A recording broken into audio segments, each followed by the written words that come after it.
welcome to the show, and what a complete load of shit we've got for you tonight. I used to laugh at the idea of a woman prime minister. John, you can ask me questions if you give me notice. There's no time necessarily for manners. Doesn't give my opponents much time to run. I'm responsible for introducing the concept of MMP by accident. They hate us. You know, they hate the system. I used to call the old culture the concrete playground. Poets in this country have always been the smart ones. I've been performing since I was born. I can smell the uranium on it as you lean closer. No mai hara mai te whānau ki Aotearoa I tēnei pō, ko Magenta tōku ingoa. Ko politics pervert J. Rogers tōku ingoa, that is horrible you really tonal think that shift. Went through, did you? Yeah? No. I think that went through. No. You also didn't warn me. No, You're like, I I'm didn't. going to play something, and I should have clicked on it earlier, but I was like, oh, suck the tears back, suck them back. I just didn't know where else to put it. No, so. no, I'm glad you started with that. Don't worry about it. It's just whew. How am I supposed to do an intro without crying? Thankfully, I managed to pull it together before we got there. I saw way worse videos than that. That was the most non-heartbreaking one I could find. So. Yeah. No, and I mean, I'm glad that we're able to kind of, put them at the forefront of the show and honor the lives that have been needlessly taken. So, yeah, as much as it's always hard to watch these things, it's a privilege to look away. So I think it's important that we make space for it. Shove it in your face. Yeah.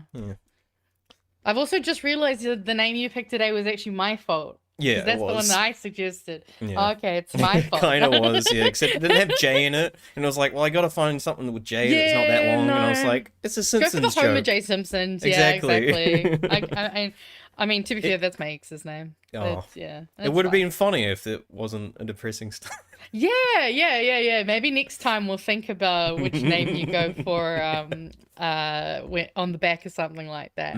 But kia ora whānau, it's good to see you all in the chat. I can see people are coming in. Thanks for joining us, even though Roger's trying to make us cry I at the ruined beginning of the everyone's show. week. Right but hey, we all agree, needed to be played. So, and also just Kaimatara pointing out, you can't spell Israel without using the letters liars. Welcome back, Kai Matata. Long time no Yes. see. Hope you've been all good. It's been good. I think Kai was with us last week, but Oh, it's good to have you back. It's good to have you back. The picture's different, so I that's forgive you probably for why. not recognizing the profile picture has changed. But no, I saw Kai Matata come back into the BHN Discord today, so that was a bit of my positive news for the day, to be honest. So Back into the pit. yeah, back into the cesspit. Yeah. Hopefully you can. We have fun, we have discourse, we have arguments, but at the end of the day, it's we're discourse. all fun. Well, yeah, I mean, it is on Discord, so like. Sometimes I mention the TOP and all hell breaks loose. To be fair, I mean, I'm pretty sure you were there on Friday when Ems was getting absolutely reamed for saying even the slightest positive thing about Chris Pink. No, I skipped over that bit because I didn't want to listen. I didn't want to listen to It was Pink so talk. funny. I'm It a was bit so loud. funny. I'm sorry, guys. Oh, There we go. Hopefully that's better. I'm yelling too much. I am a loud human being. it'd be like that. Yeah, but They love us. It's been a slow sort of news week and sort of small terms, I guess. In grand terms, it's been a lot going on, but it's been two things. It's been like Strait of Hormuz shit, Iran stuff, and the what do we call it? Not a cyclone. Yeah, cyclone. We call it a cyclone. My brain was going through literally every single one. It was probably, I think it changed it. I think it was an ex-tropical cyclone, if I remember correctly. It became an ex-tropical cyclone. Yes. Yeah, it got downgraded. Right. Yeah. And there's like a crazy typhoon that I saw that was like going right over Guam. It was like 200k an hour or something. It was crazy. Woo! Yeah, that one didn't. That really, is fast. We were too focused on ourselves, but that's Yeah, fine. I mean, the weather has been absolutely just, especially up in the north. Yeah. I feel real bad for everyone up in the kind of north, Coromandel, and obviously the Whakatane area. I heard got hit pretty hard. So yeah, I hope everyone's doing all good.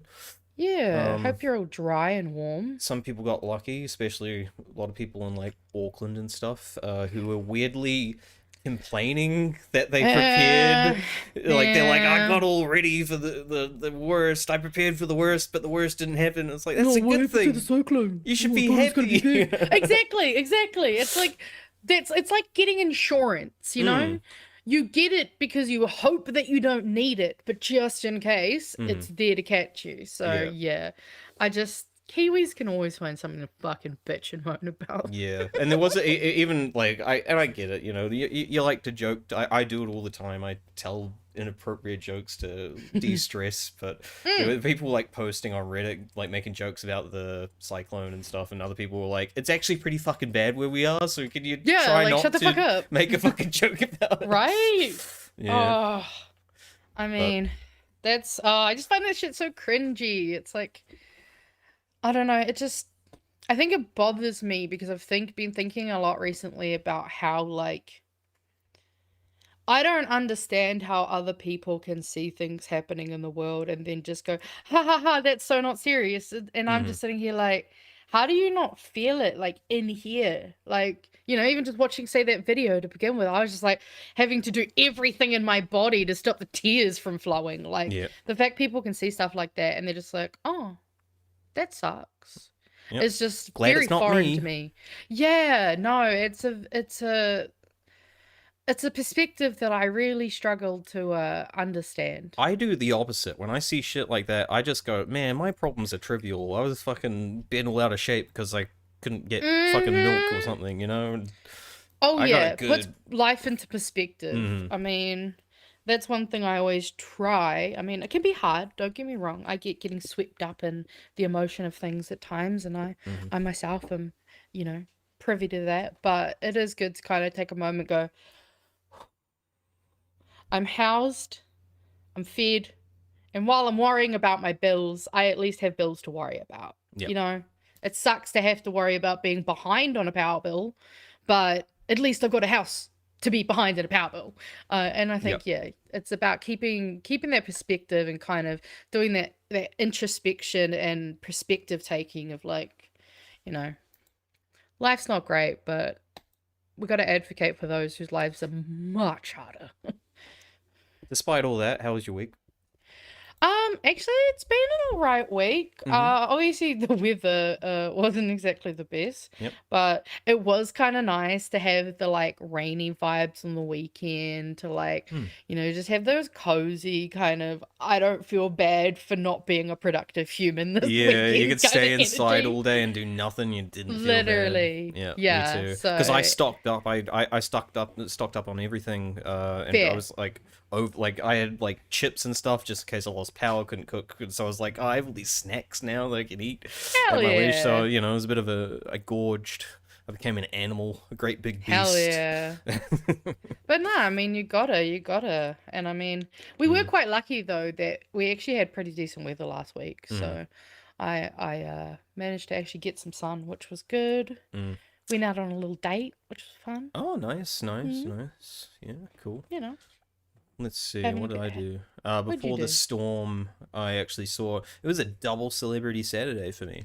I saw Tova at the Oh. checking out on the Saturday, prepping clearly with her hubby and her little baby for lockdown. She was stocking up on the wine. Good for her. I hope they had a good night. Oh yeah. That's crazy. Speaking of the supermarket too, like all the water being gone, but I noticed, like, because it was all the standard water, all the cheap stuff was gone, but all the LaCroix was all there, and I was like, well, I like this. You know, I'm fine with this. Yeah, So why I not? stocked up on the fancy soda water. So Ooh. I know. To It's be good stuff. fair, I like soda water. Yeah. Lemon soda water? Fuck, that shit goes hard. Oh, and the other person I saw was I just saw Chloe walking down the street as well, but that's happens. all Oh, the time. hell yeah. But I was just like, two people in one day, that doesn't happen often. Yeah, no, especially to just get Tova and Chloe. Like, it's an interesting combo too. It was. I always love when you see New Zealand celebrities in the wild. Yeah, I think she was coming back from the gym, so she was gymming before the storm hit, I Hot. guess. Yeah, well, Yeah. I presume so, based off where she was coming in her wardrobe at the time. So. I realize I should probably be careful about how much I thirst for her. I do end up in Zoom meetings with her. Uh-oh. I've just clocked it right now. I'm just like, man, I hope she doesn't hear these things. I mean, if she does, hopefully she doesn't mind. Oh, and one more good thing did kind of come out last week. The second MAGA civil war has popped off, I guess. Oh, cool. Yeah, well, you know, everyone's turning against Trump, I suppose. Save Finally. face. Yeah, Trump was just like, I mean, they all suck. They're all shit. I hate them all. Whatever. I did see old, was it Rogan and... Oh, I always forget the other guy's name. He's one of the right-wing podcasters. Watch them just absolutely realizing Ben Shapiro, Matt Walsh. Nah, it's the guy with the mullet. Guy with the mullet? Nick Fuentes? No. Yeah, he was always someone anti-Trump, else might figure it out. I can't... Guy with the mullet. Yeah, nah, hold up. Maybe Reese? I'll just... Someone saying Reese? No, that's Reese Darby. So don't worry, they're talking about someone else. It's like, who's Reese? I wonder if I just type in right-wing guy with mullet, if it'll come up.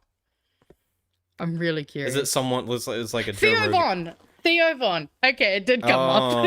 I know the name. I think I know who you're talking about. But yeah. I don't really know him. But him and Theo Von were basically in real time realizing that they think America's only now the bad place. Oh, I see. Okay. But hey, they've finally seen the light, so yeah, well, it is pretty funny. It's been a shitty capitalist hellhole for decades. Whoa, what the hell? You saw Reese Darby almost crack his face open? Oh my god. That's crazy. Reese Darby is like the one out of the Flight of the Conchords package that I haven't seen in the wild yet. Okay. So I really, really want to see Reese Darby at some point. I don't think I've seen Reese or Jemay, but I've seen Brett. Yeah, I mean, I saw Brett biking next to my car one time. He was just biking home, and I like turned because obviously I was trying to be mindful not to hit the cyclist, and I was like, is that Brett McKenzie? And then I was like, shit, I've got to fucking pay attention to what I'm doing. And then I saw Jermaine Clement in one of the old D&D shops that we used to have. Okay. Yeah, I was playing Pathfinder, Nice. and him and his kid came in, and they were looking at stuff, and I was like, I fucking fanboyed so hard. I was just like, I couldn't pay attention to the game anymore. I had to stop playing while he was in there because my brain was just like, oh my god. And then I was like, I want to go say hi to him, but he's got resting bitch face, and I don't know if he's in a bad mood, so I just left him alone. All right. I think we got enough people rocked up. Yeah, it looks like everybody's getting the comfy. Potatoes. Yeah. All right. What we got first up? I'm sharing my screen, but I'm not sharing yours. I haven't shared mine yet anyway, That's the problem. That's fine. I shall do that now. I was lost in all the good bands. It was good banter. Oh no, that's the right one. That is the right one. Yeah. Good. Yeah, I did the right thing. Yeah, How that's dare fine. You? Yeah, I wasn't questioning your judgment or anything. Right. It's fine. It's almost like we have a document that I can just click stuff out of. So did you want to introduce this one, or should we just... Oh, I mean, everyone pretty jump much right knows into what's going on. There was an attempt at a peace deal. And yes. there's been conclusions, apparently. Conclusions. Conclusions have been Ominous. To the day's other big story, the US delegation has now left high-stakes peace talks aimed at finding an end to the conflict in Iran. Footage released that had the sound removed shows Pakistan's Prime Minister separately greeting US Vice President JD Vance and the Speaker of Iran's parliament.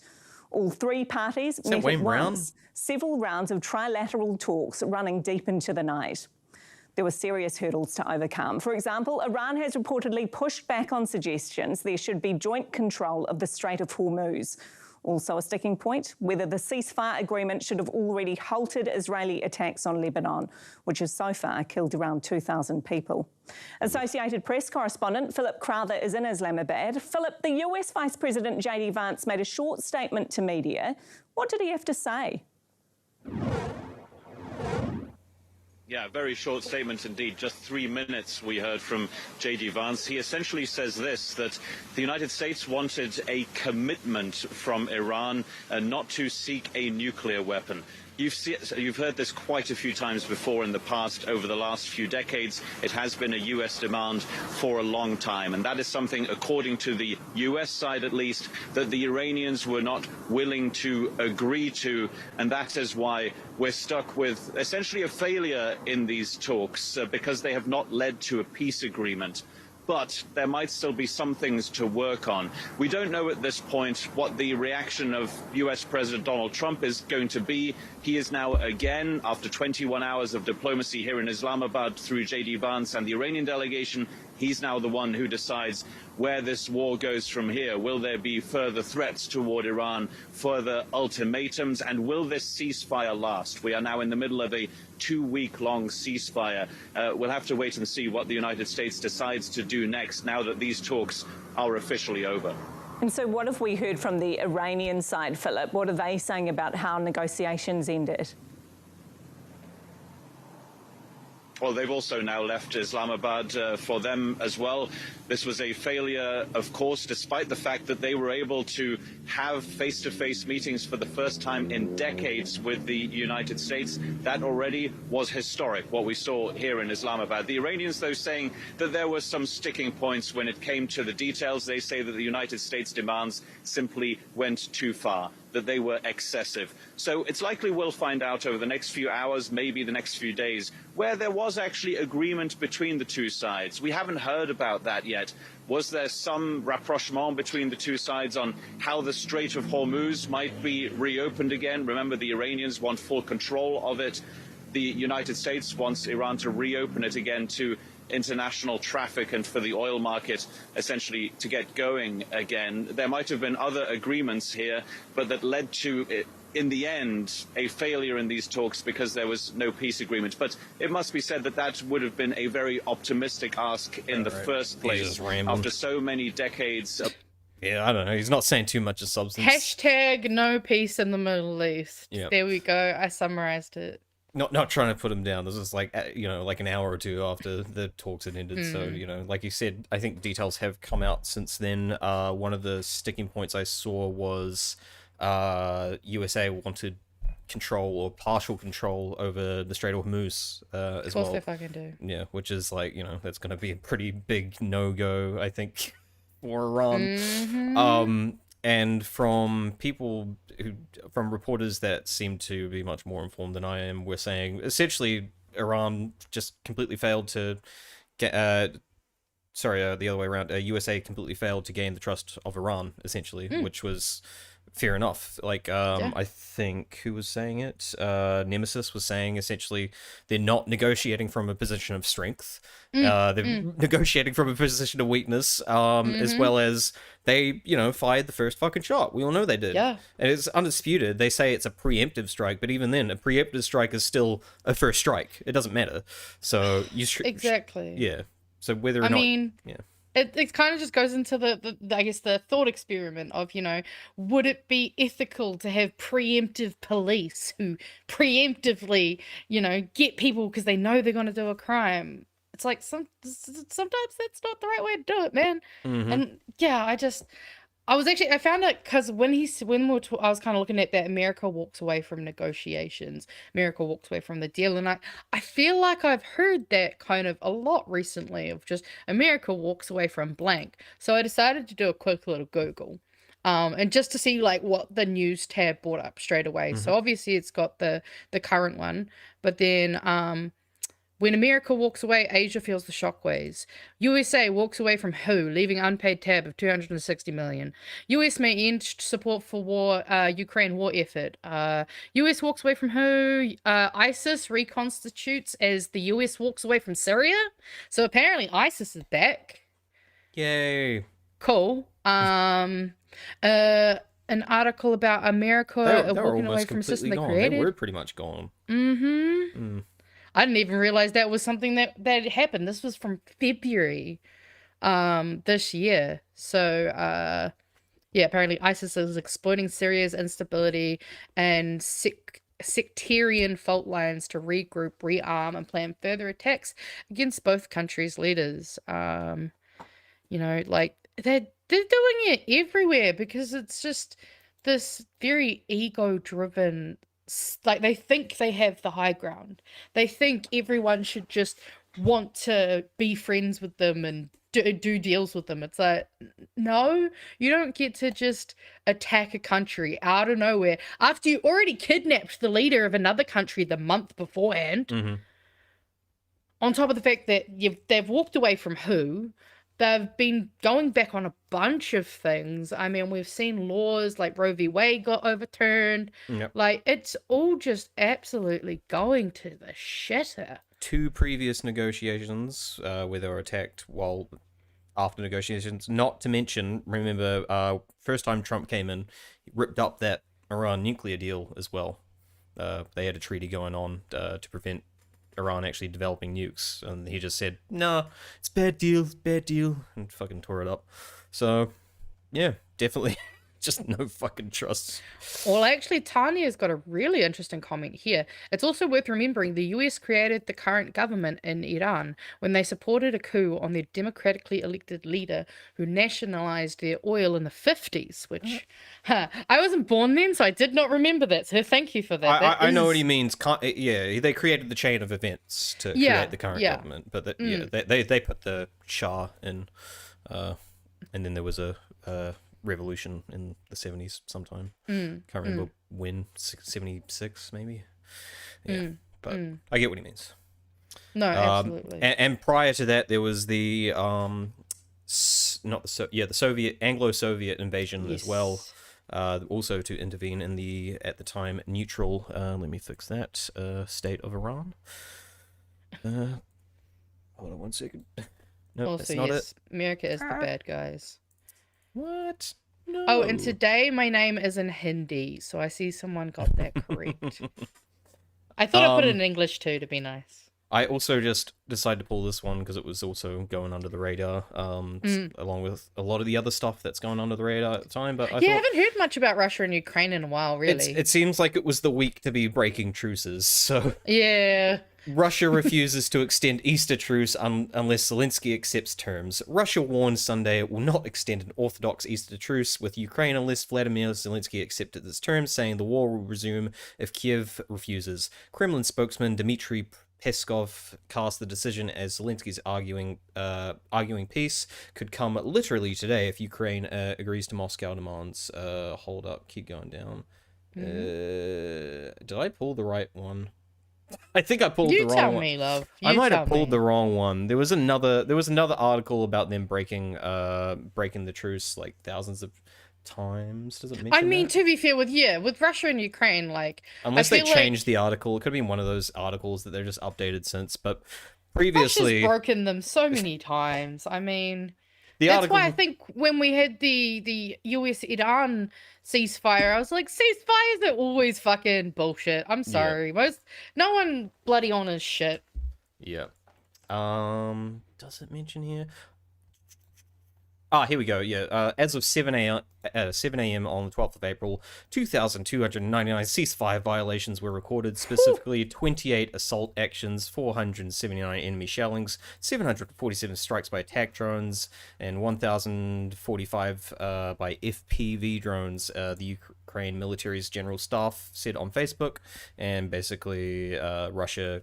It came back with basically the same thing, saying there were about 2,000 breaches of its own on the side of Ukraine. So, yeah, no one. It seems like a fucking truce or a peace deal means nothing these days. Maybe the troops need to start doing what they did in World War One and just take it back in their own hands. Just be like, fuck it, we're not fighting today. We have decided. I mean, it's pretty rough too, because I mean, like, we got to remember Easter is also a religious holiday, and these countries all have their own religions that are quite popular as well. So it's rough seeing them, be like, imagine not being able to celebrate, just generally the things you like to celebrate. It's horrible. Someone did mention Dak Tame and the Iranian minister. So I guess we might as well jump into that then. Make sure it's loud now. Iran's ambassador to New Zealand says the government's choice not to condemn attacks on his country has been interpreted as support. Reza Nazar Ahari says New Zealand has long been considered a country that advocates for peace, but he believes that's changed following the United States and Israeli strikes beginning in February. The government says it acknowledged the attack and it's up to other countries to justify their actions. Yeah. It is very clear that it is contrary to all international regulations, but New Zealand has not condemned that. Then that kind of quietness means that support. MFAT strongly rejects the assertion New Zealand doesn't stand up for international law. I mean, can someone well, you can't really do a one-on-one interview with Luxon these days. It's fucking getting harder and harder by the fucking day. But like, someone needs to just take his own words and put it next to some historical context, like the Nazis invade Poland, and just put Luxon just going, well, we it's up to them to justify it. You know, it's like, well, absolutely, your own words, mate. Like, do you fucking listen to yourself before you speak? It's just no. There's no thought. I mean, it's all fed in. He's just basically an output machine. He gets input, he does output. Like, yeah. Well, I like to think. Sometimes I think he should just show the script he's supposed to be reading from, because I feel like it must be articulated better on the script that he's supposed to be reading, and he's just horrible at regurgitating whatever talking points he's supposed to do. Like, I don't know. There's probably whoever is in charge of telling him what to say is probably just face palming nonstop behind the scenes. Well, that's why, like, I genuinely believe Chris Pink has been pulled up the ranks just to fucking make up for his deficit. Because as much as I don't like it, bro, I wanted to listen to him, and I had to be like, no, he follows Nazis on Twitter. Yeah. And I had to repeat that mantra of like, don't let yourself get sucked in by this smooth, like bloody reporter sounding voice. He does have a suaveness about him. Yeah. What is his background? It was military, so I wonder how he got so good at public speaking. It's interesting. I don't know. Okay, now this is going to be a wild guess, and this is from my own personal statement, me as an individual. He seems like the kind of guy that got practice gaslighting women. Like, I'm just going to say it. Just going to say it. That's my assumption. Or, like, I could be completely off and completely wrong. With it. But he seems like the kind of guy that, like, can't make a girl come, but will convince her she did. So, that's just the energy I get off him. Yep. Anyway, speaking of other people we don't like, I thought you were going to say speaking of girls coming, but... Oh. No, we stopped talking about Chloe before, remember? We're going to people we don't like. Actually, this gives me... this was like last second news, but there was another old fart in charge of some... Aotearoa, was it? Aotearoa? Okay. Yeah, saying that the government was woke for its I got the article. I got it. Yeah, I got it. I'll pull it up so it comes up the... I'll put it in after your stuff, otherwise I was going to have it further down, but no, I got it. I got you. Because I saw that headline and I fucking pissed. It was so funny. It was just like, my God. Of course. Yep. Of course. But this was Winston last week having an interview. A whole civilization will die. Post whatever he met with Marco Rubio. That was it. Oh, yeah. Post Marco Rubio. Yeah. This is post talks. Tonight. Never to be brought back again if Iran does not make a deal. He has set a deadline of 8 p.m. Eastern Time, midday New Zealand time, for Iran to reopen the Strait of Hormuz. Winston Peters joins us now. Good morning, Mr. Peters. Good morning. I understand you were briefed at the meeting with Secretary Rubio about progress towards ending the war. Are you optimistic that this war is going to end shortly?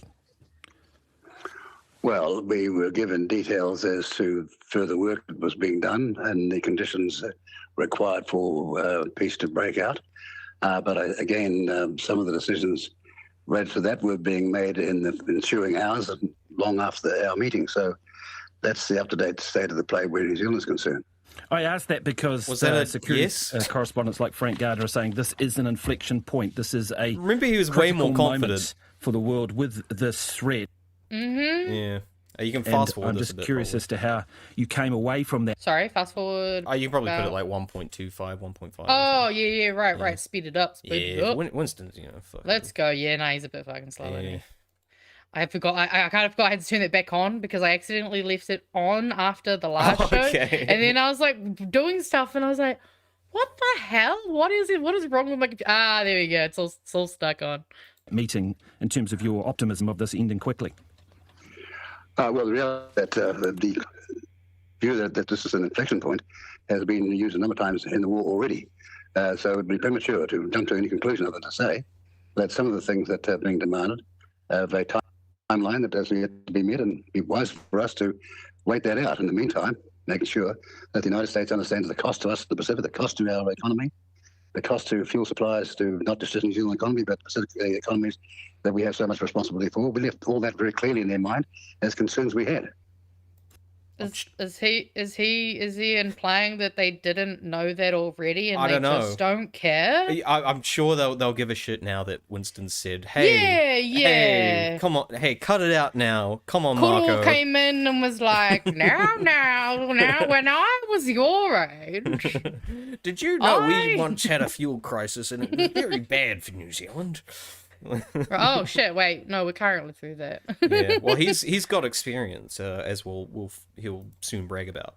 Of course. Yeah. You'll be aware going into your meeting of this social media comment from Donald Trump about a whole civilization dying. Is that an acceptable thing for a US president to say I'm not at making any comment. time?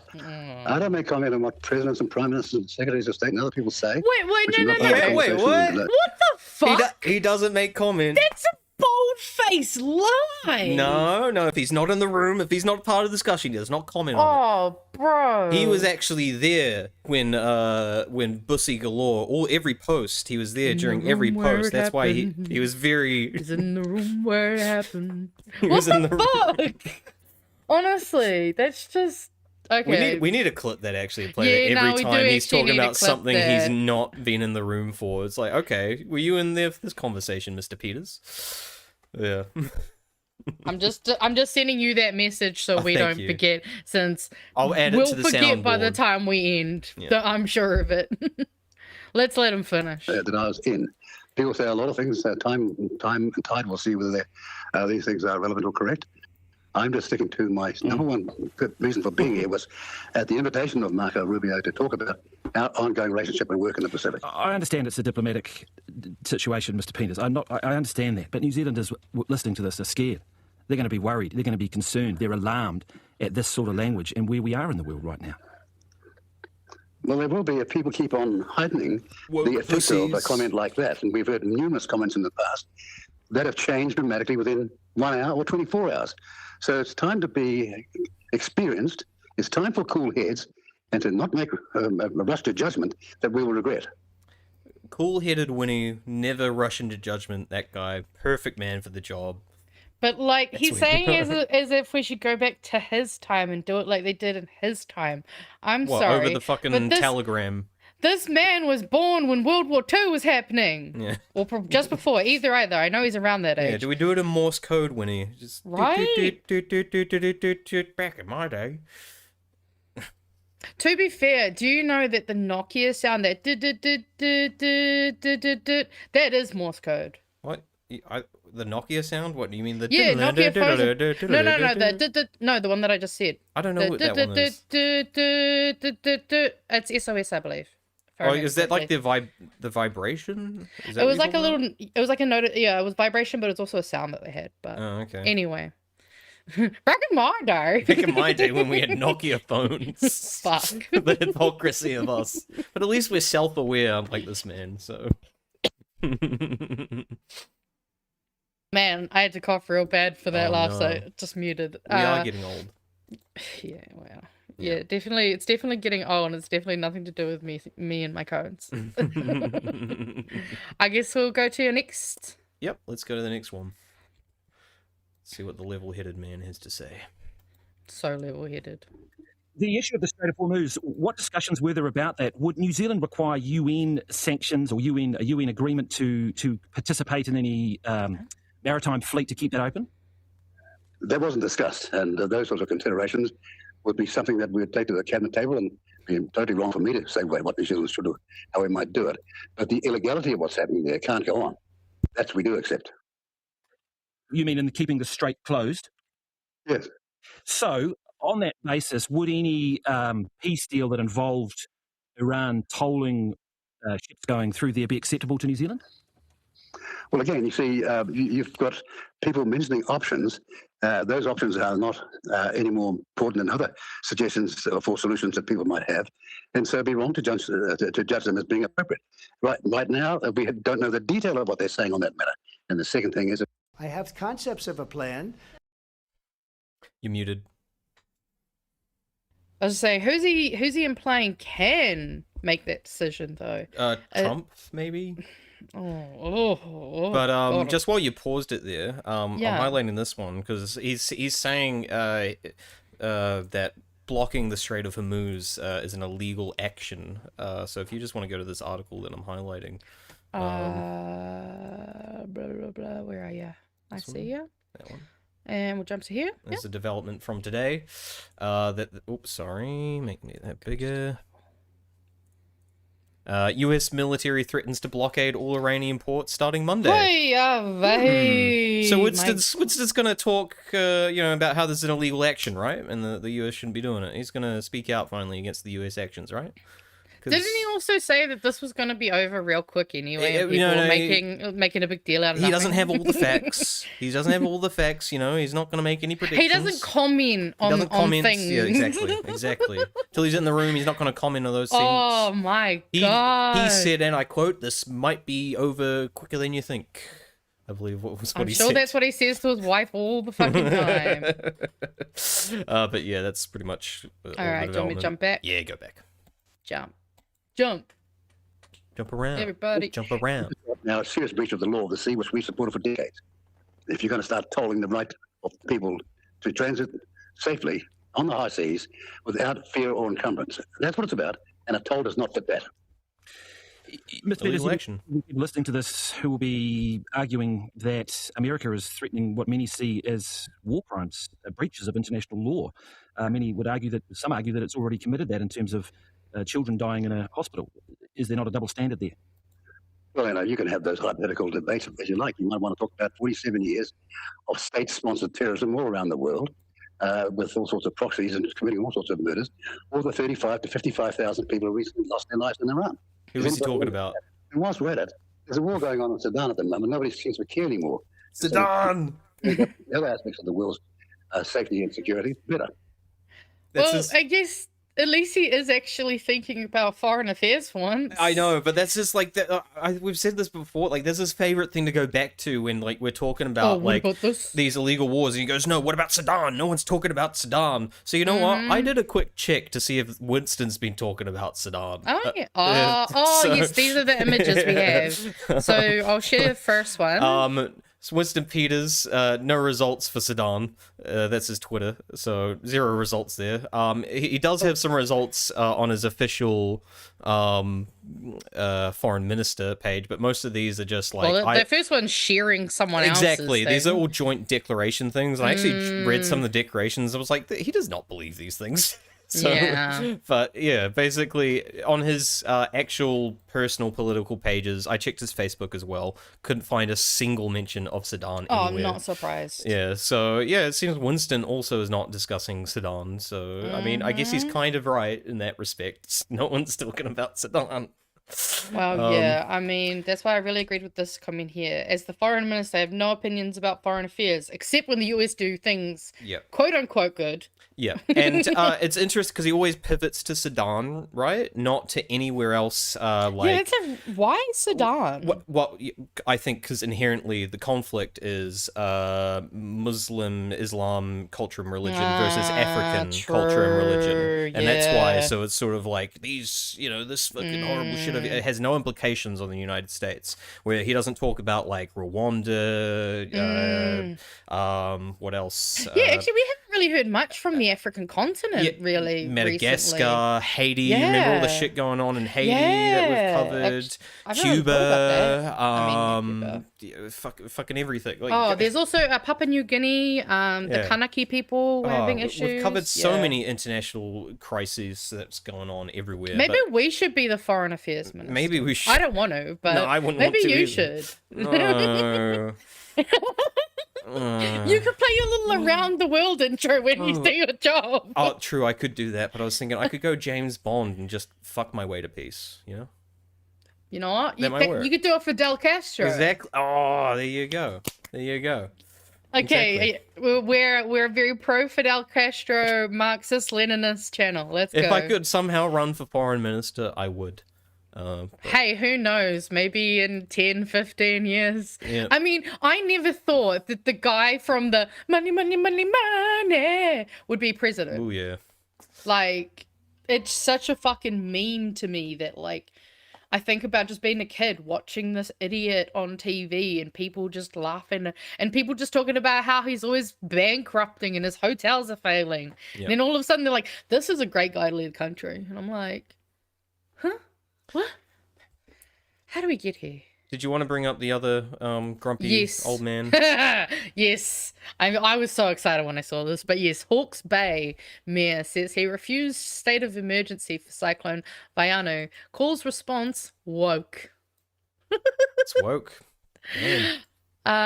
So he claims the declaration of states of emergency for Cyclone Vaianu was a woke decision making, and there was a lot of panicking going on. Yeah, he would have been one of the ones that was complaining on Facebook about there being no bad weather. Yeah, he's probably pissed off like that all the toilet paper was gone. He couldn't wipe his ass or something. So yeah, I don't know. Dude, he just didn't feel like working. He's like, I don't want to technically have to be on call for the weekend. Like, I just wanted to go home and relax. He says, we didn't need a state of emergency. When you make a call like that, it means you're under the pump. I think it takes away the importance of a state of emergency. No, they're all important. Our civil defense team, led by Controller Juanita Savage, monitored the weather situation and potential impacts, and based on information provided, conditions and forecasts did not meet the required criteria to activate. Because remember, was it last year or the year before, Met Service was getting criticised for not being punctual enough with their alerts? Yeah. Do you remember that? Yeah. I can't remember specifically what it was around, but it was like a bunch of places didn't get Maybe Gabriel? Yeah, like I want to say warned. Gabriel's probably something about that. I don't recall. I mean, that was pretty. To be Gabriel was just like, I know that Gabriel was just the one that did a big fuck ton of damage. Like, an entire Urupa got destroyed from that cyclone. Yeah. But yeah, it's pretty fucked. So yeah, this old guy reckons it's woke to try and defend, because this thing, like we were saying before, it's like insurance. I would much rather overreact and over-prepare than underreact and possibly die. I think he's put his hand up for what did you just drop the mic? No. Okay, all right. I think he just put his hands up to be like tied to a mast next time like a cyclone comes along. Like, you know. Like someone on their bloody stag Yeah. night, just get bloody duct tape. Yeah. Oh man. But yeah. Don't be a pussy. So yeah, and it's such a privilege to just be, oh, it's fine, it'll be nothing. It's like, yeah, well, you probably have all the home insurance and you have the ability to maybe move to higher ground and stock up, because like that's the other thing. The ability to stock up and prepare for a disaster is a privilege. The more time people have, the more time they have to get their money together or to get the time to go get things. Like, I'm sure he was nice and cushy. It was the Auckland floods.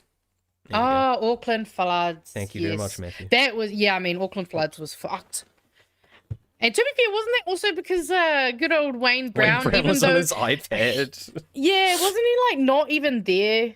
And he didn't respond till super late. Yeah, exactly. Because he was prioritizing getting his iPad fixed. Oh my god. Yeah. Wow. Although to be fair, I am at least living for this Wayne Brown redemption arc that we currently seem to be in. It's not bad. It's not It's crazy. Bad. I mean, it's all Chloe's doing, I reckon. Hopefully. Yeah. She's doing good work with the mayor. Yeah, but that's for sure. let's hope that's not rubbing both ways, you know? Like Nah, she's got the Green Party to ground starts her, becoming so. crotchety and just mate. I can't get through a traffic light quick enough. To be fair, I think there's enough green whānau around her that they would, smack some sense into her if it was that bad. Although it's funny you say that because there's a meme that I got later for us. We already did this one. We're on to environmental stuff. Yes. But 1 second, because as per usual, I've forgotten to do the old fucking intro. Hey, but we're still remembering relatively early. It's tradition, all right? All right, let's do it. Continuing the good, the bad, and the ugly. Hell yeah.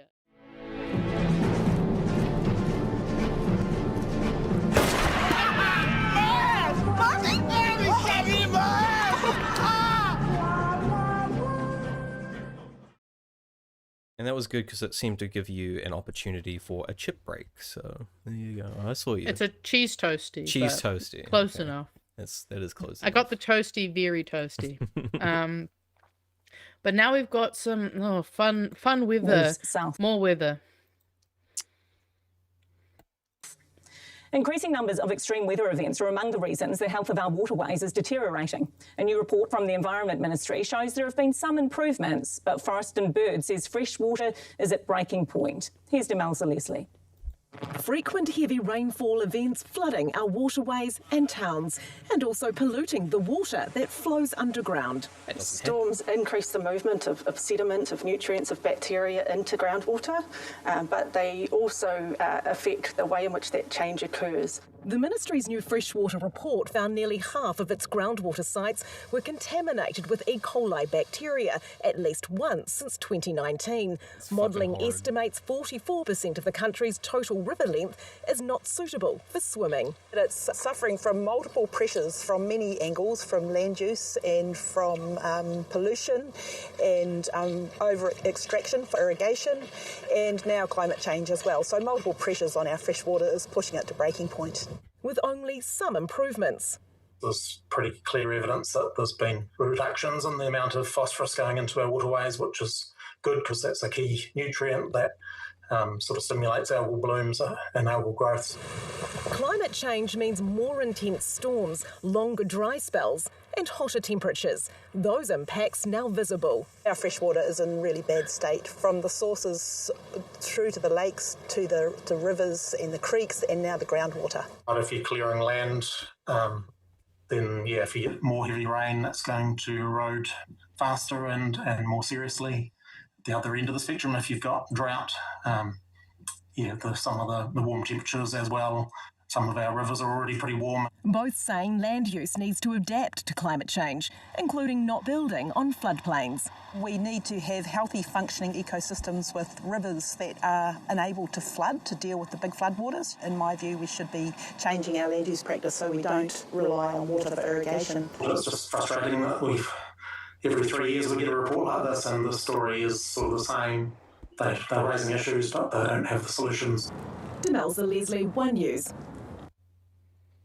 So I thought that was just, we'd cover that instead of covering the usual, I'm sure everyone's seen weather the footage. Conversations. The stuff about the cyclone so far, but I thought that put things into a bit more of a wider context. Which was maybe going a little under-discussed with all this, because that was at the back of a whole half hour of One News stuff.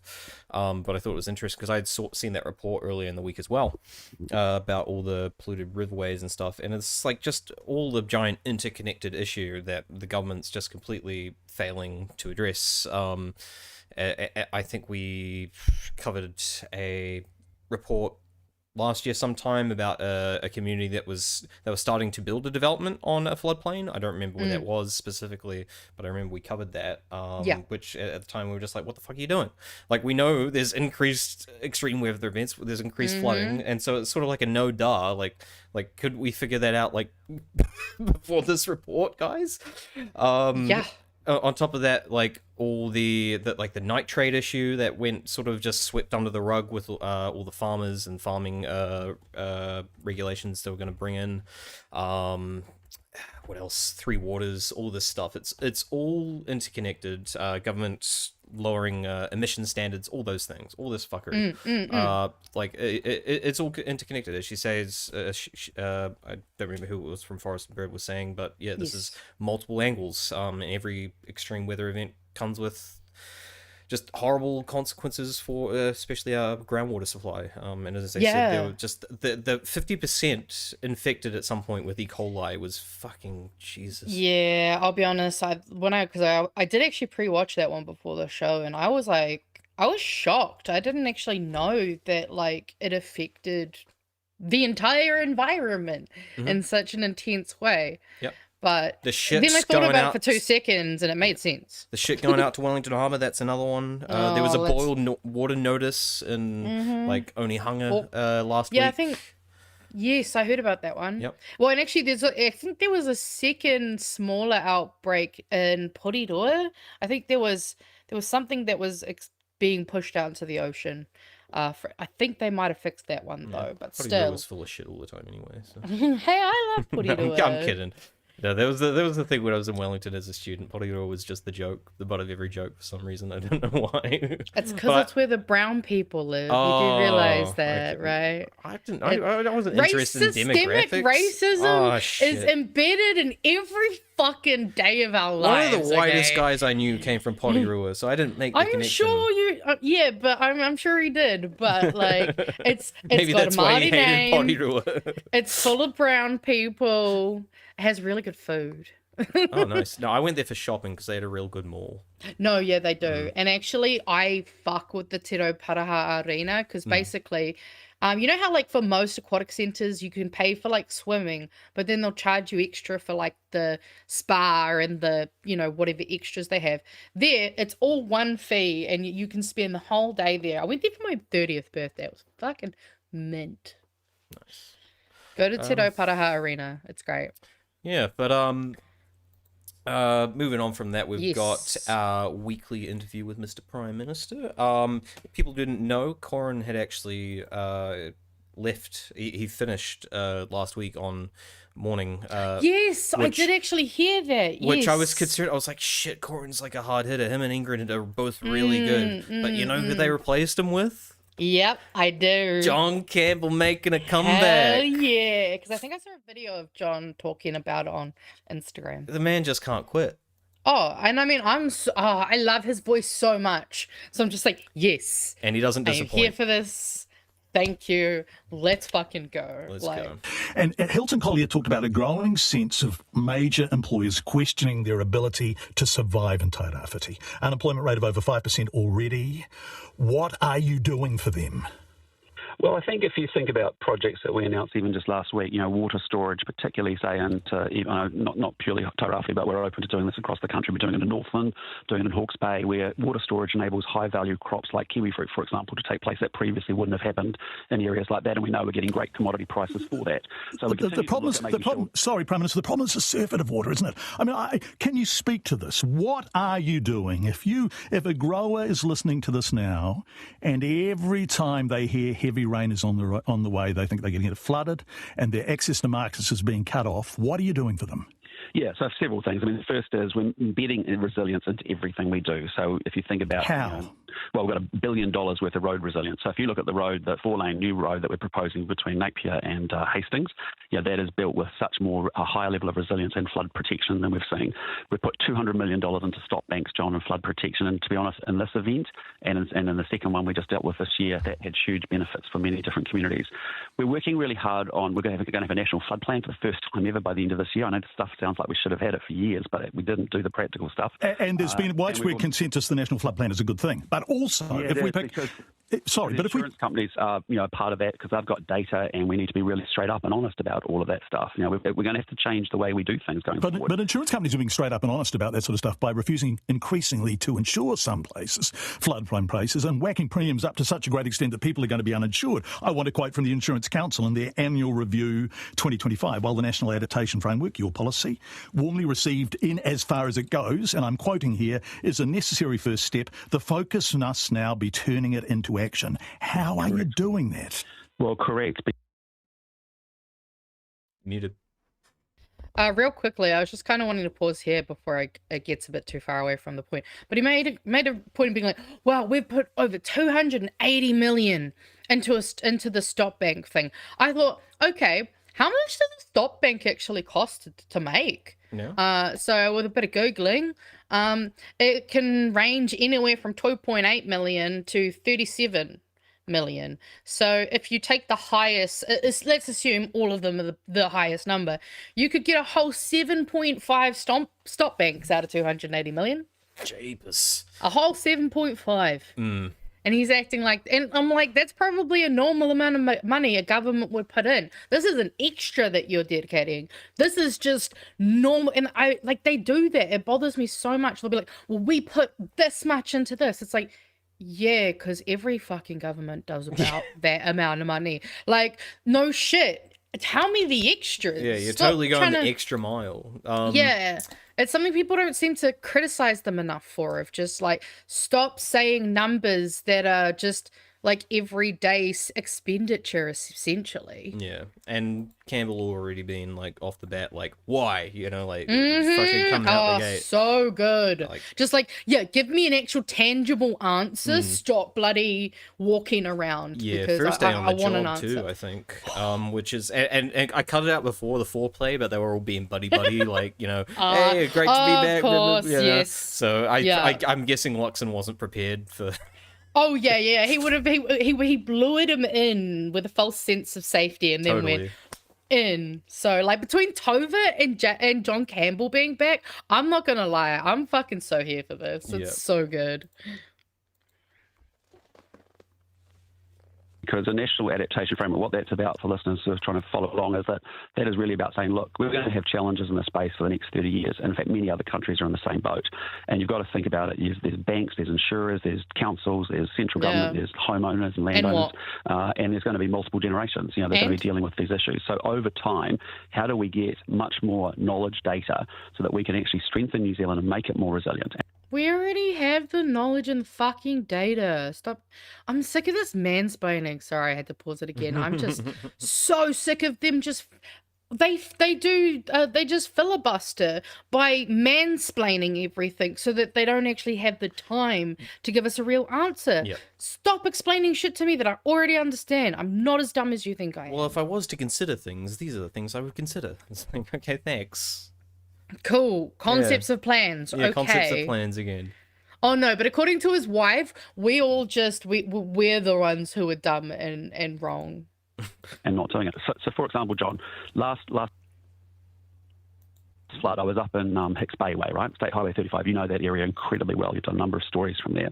And it was interesting talking to the young Wahine leaders who are doing an amazing job and are the emergency response leaders of iwi and Hapu. But Prime Minister, I'm sorry to interrupt. 35, it's closed again. You can go up, you can fly in, and I know they're delighted to see you and they appreciate you coming. You can put on a fluoro vest and you can talk, but the road is closed again. State Highway 2 is closed again. Sure. But John, State Highway 35, as you know, is really disparate, isolated communities. They are having conversations within those iwi to say, hey, listen, this is the 7th or 8th time we've been smashed by these sort of events. Maybe we've got to have some braver conversations about where we might relocate to. Those conversations are happening within an iwi Hapu. Are you talking about relocation? Are you? They're having those conversations with the elders who have been very connected to those areas, and that's been a really positive thing. But also, State Highway 35, John, as you know, is a pretty challenging road because that whole peninsula is essentially geographically moving into the ocean. And so when you saw, I don't know whether you saw the last slip, but it was a series of slips. Our teams did an incredible job to get, with our military, put 150 military in there, along with the amazing contractors to open up that road. Now, it's still a bit, it's grossly imperfect, but gee, it's at least we've got connection to those communities who are horribly isolated. But what have you got for them other than tidying up? What have you got for every community? Let's look at the figures. And they're extraordinary figures. Around 675,000 people, or 14% of the population, live in areas prone to flooding. What have you got for them? Well, again, that's why we've got to work on a national flood plan, national adaptation framework, confront the brutal facts of the reality that actually there are going to be areas of New Zealand that we're going to have to rethink over time how we manage that. Make sure we're not doing dumb stuff, for example, building back into floodplains. And we've seen a lot of that over multiple decades, the last 40, 50 years. Knowledge that we're... I know I'm muted, but what the... Sorry. He just said a bold-faced lie. Because as someone pointed out, they fast-tracked a property development in a flood zone 2 weeks ago. Let's not do dumb stuff, though. Come on, guys. Don't do the thing and then say don't do the thing. You heard it here first from the Prime Minister of New Zealand. Let's not do dumb stuff. Such wisdom. Right? What happened to being careful with every single dollar that the government spends of taxpayer money? Oh, that would be dumb of them. Right? It's almost like they don't have enough data knowledge or whatever the fuck yet. It's like they just also don't use their brain. I saw in the chat 2 crazy things. Apparently Invercargill just got hit with a tornado 20 minutes ago. So I'm fingers crossed everyone's okay and no one's been harmed.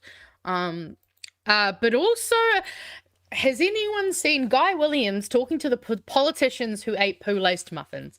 Have I missed something? I feel like I've missed some news. And if you have a link or anything that you could send into the chat, that would be greatly appreciated because I need to know what this is. Yeah, I don't. Who are the politicians? Otherwise, I'll have to look it up after the show. Ether. Poo-laced muffins. Yeah, so poo-laced muffins and tornadoes. That was what I just wanted to quickly note down. Okay. Yes. But yeah, I think we're more or less done with Luxon there. We're done. But he, not his worst performance. Oh, this was I was gonna play this because it reminded me of We should take Bikini Bottom and push it somewhere else. I think that's his literally wisdom there. So. Honestly, he does have mad Patrick Star energy. Well, actually, no. Patrick Star's got more riz. And he's got a heart, you know? Yeah. Yeah. No, he does. And then, actually, there was one last thing on the weather I do technically want to just touch on because I saw it before we went live tonight. So, turns out extreme weather scientists are warning of impending funding drought. So senior climate scientists say the major funding for extreme weather research is drying up just as the country needs it the most. In a joint comment provided to RNZ, 3 leading NZ researchers said that there was little upcoming investment into understanding severe storms, even though that was how most New Zealanders were experiencing climate change at the moment. Their perspective was supported by the New Zealand Association of Scientists, which warned that the changes to science investment announced by the government this month could see even more funding diverted away from New Zealand-specific climate research. What have New Zealand scientists ever achieved? You know? Like, right? It's not like we literally split the atom or some shit like that. Nah. That didn't happen. Right. The government said it invested around 170 million into climate-related research every year, which is probably just the standard that pretty much everyone does every fucking year. And there will always be some who are disappointed at funding decisions. It's like, yeah, because guess what? Supply and demand. The demand is going up. Yep. Like, fund scientists so that they can help us not die, because that would be really cool. That was a quote that you should put on your wall. Helps scientists fund you not die. Was that what you said? Yes. Something like that. Yes. And then actually the next story that I wanted to jump into is was a last minute addition. So you have no idea what we're about to talk about. But in the BHN Discord, one of the good patrons in there put out a message talking about what's been going on in the north. So apparently, one of the councillors called Davina Smulders has been going after the mayor moko and the Māori representation in the council and surrounding public committees. They say this has been going since her appointment last year, but it's really taken off since Waitangi, when she posted this about moko moving to Labour for this upcoming general election. The information was false, in which there's actually... so the accusation is that they're moving to Labour.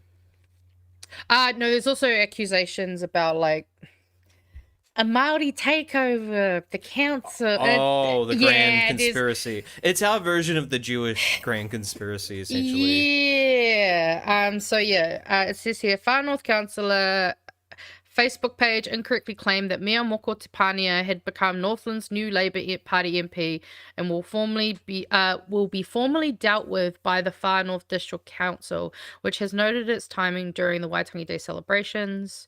The post appeared on ACT local councillor Davina Smulders' Facebook page. Smulders is like the most demonic name. Like, you've come out of hell. Like, I mean, even the Davina Smulders, it almost sounds like a drag name. I'm not gonna lie, it sounds like a drag name. It would actually be a fire drag name, even though this chick sucks.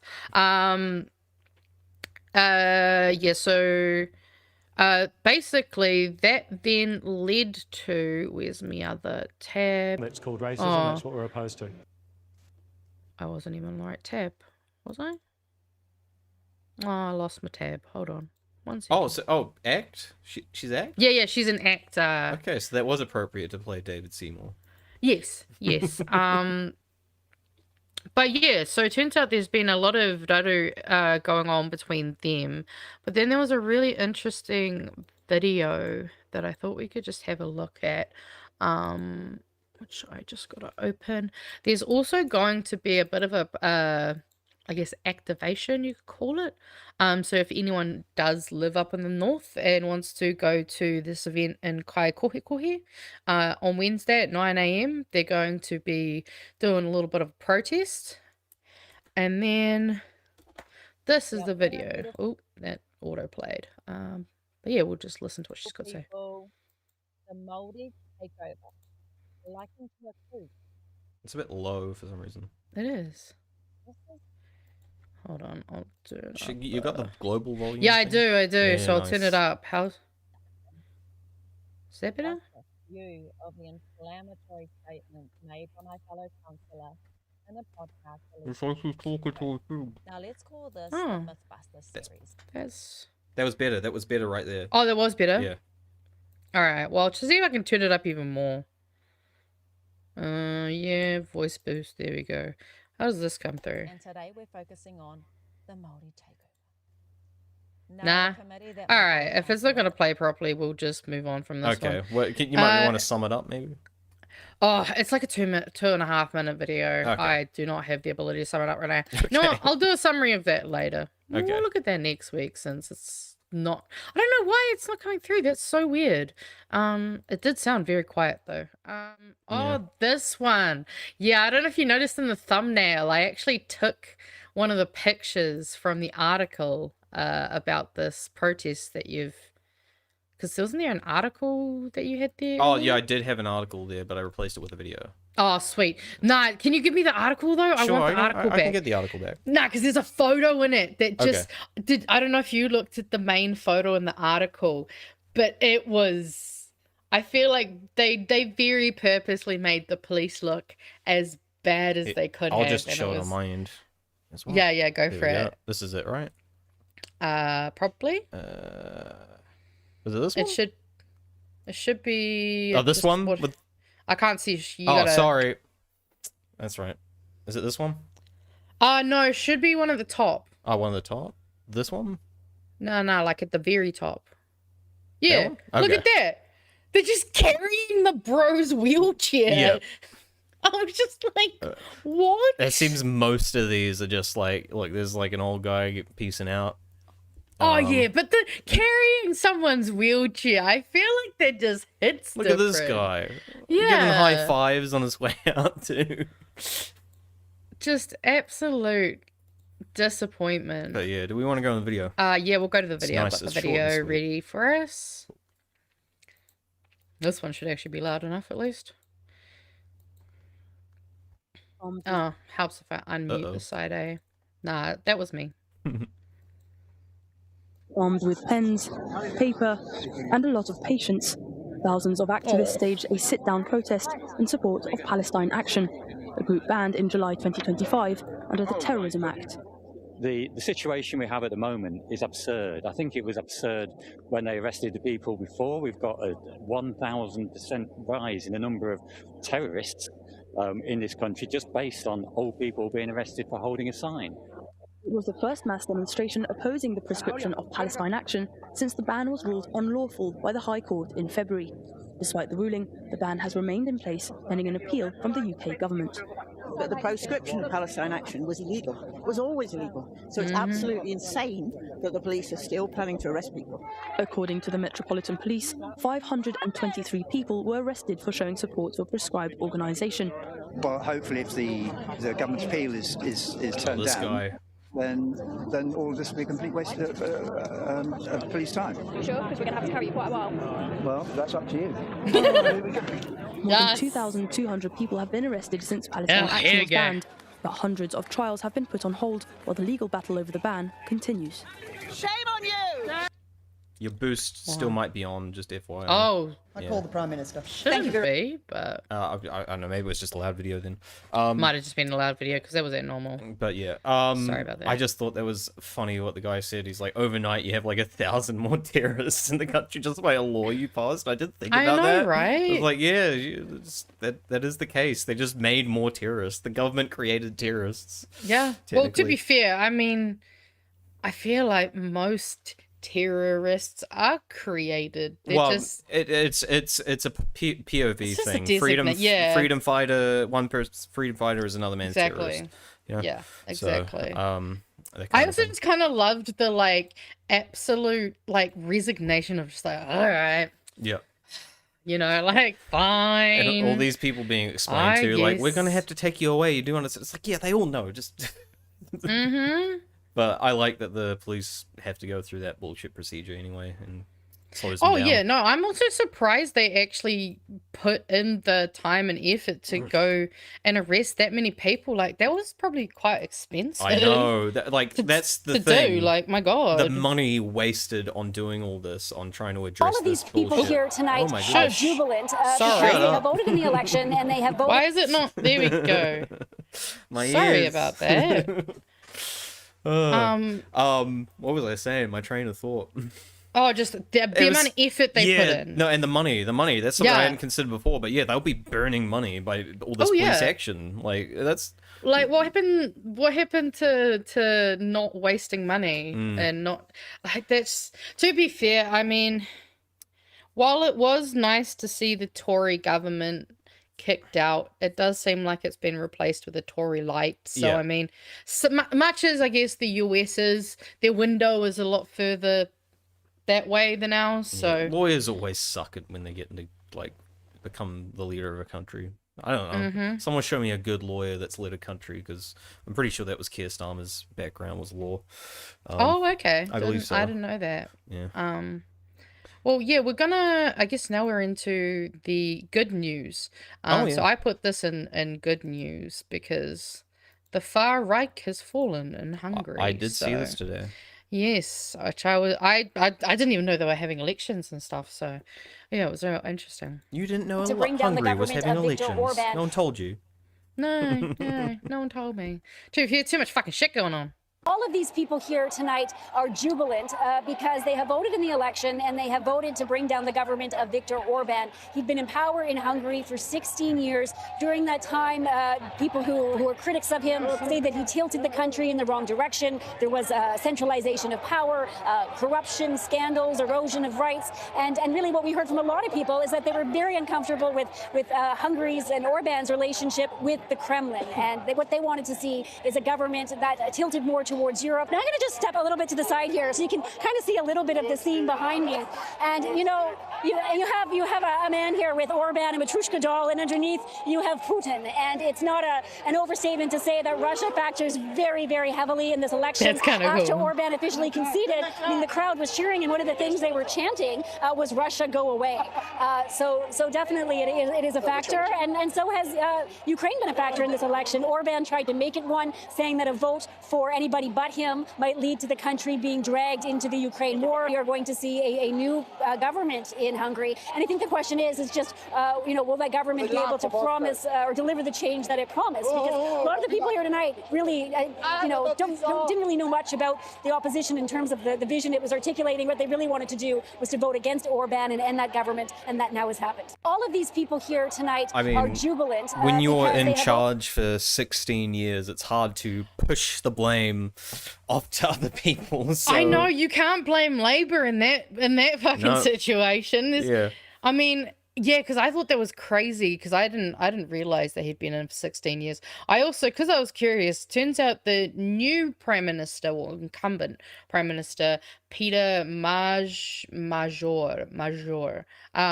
he's 45, and I thought, oh, that's actually quite a decent age. Pretty not young too old, for not too old. world leader status, honestly. But it turns out that Viktor Orbán was actually the youngest prime minister in Hungary, in both Hungary's post-communist history and at that time in all of Europe. He was 35 when he took office in 1998. Yep. So yeah, he's the new guy is at least he's got a lawyer background, and it does seem he was a part of. Oh no! Did you say lawyer background? Yeah, No! I know. I saw that and I went, man, that was bad timing. Oh, but at well. the same time, like, that's the thing. These guys' windows are so far this way that, you got to slowly make your way back this way. And there's a lot of reasons for that, and that goes back to communist USSR occupation, stuff like that. What do they call it? The East-West divide. That a lot of those Eastern European states really did do a hard tack to the right after the end of the Cold War, essentially. So it's understandable how they turned to a guy like that. Oh, absolutely. And I mean, this is the crowd. I thought this is a good one just to see the sheer crowds that came out for him. Like, it was quite the win. And I mean, after 16 years, it'll be nice to feel like you're getting some change. Yeah, I mean, and I hang around in, as you know, a lot of sort of communist subreddits and stuff.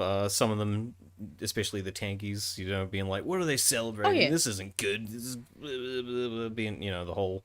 Yeah. I mean, there's always something wrong with who's in power. And it's like, look, this guy's a big step up regardless. Like, he's definitely an improvement. Let's not perfect be the fucking... The enemy are good. Yeah, that's the one. Yeah. And I do think that's definitely something that I'm trying to embrace a lot more, because, it would be nice to have an actually, lefty government coming in, but... It's a balance. Things take time. Well, and it depends on your situation, your material conditions, a lot of these things, like trying to put a blanket ideology on every place in the world, it never works, because every place has different conditions that need to be dealt with, unfortunately. But look, it's a step in the right direction. Let's just hope they don't stop. Step in the left direction. Oh yeah, I'm sorry. I know, it just makes me laugh every time when I think about how we always say the right thing to do, but we're the left. It's just... Yeah, I wonder how that happened in English. It's probably another one of those things of, well, if we make this the good thing, the same way that, like, witchcraft and magic and all the stuff that, like, indigenous cultures do, that's bad and evil and scary.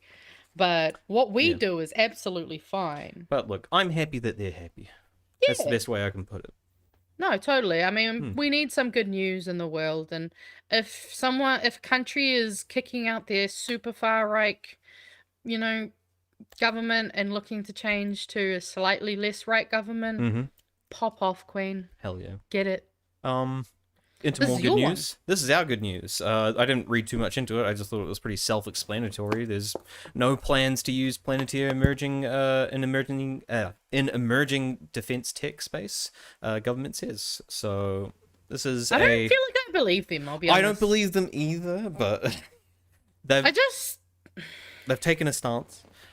Judith wouldn't lie. well, Judith Collins would never lie. Okay. To be fair, of all the people in the national government who would take a stand, it would actually be Judith because, you know, like, there's only a few of them that actually fucking work. Oh, she got the poppy out already. I can see it right there on her chest. Yeah, when is Anzac Day? I That's forget. the 25th lands on, I think, a Saturday or a Sunday, but of course this month. Yeah, okay. Yeah, this month. But yeah, of course we have the what do we call it when we recognition day recognized? Oh, when you like Monday eyes the holiday. Yeah, whatever the term is when you have a holiday. Monday eyes is how I know it. Okay, there you go. Yeah. It's because everyone who didn't work, it's all the fucking people who work, you know, office jobs. They were like, oh, but when it's on a weekend, I don't get it. So now people who have to work on the weekend and don't get the luxury of having it off, don't get paid time and a half. And some of those people have Monday off. Sorry, that changed at a time when my work schedule was really fucked over. So that's us personal. For me. Let's have a little scroll through this. See what the minister has to say.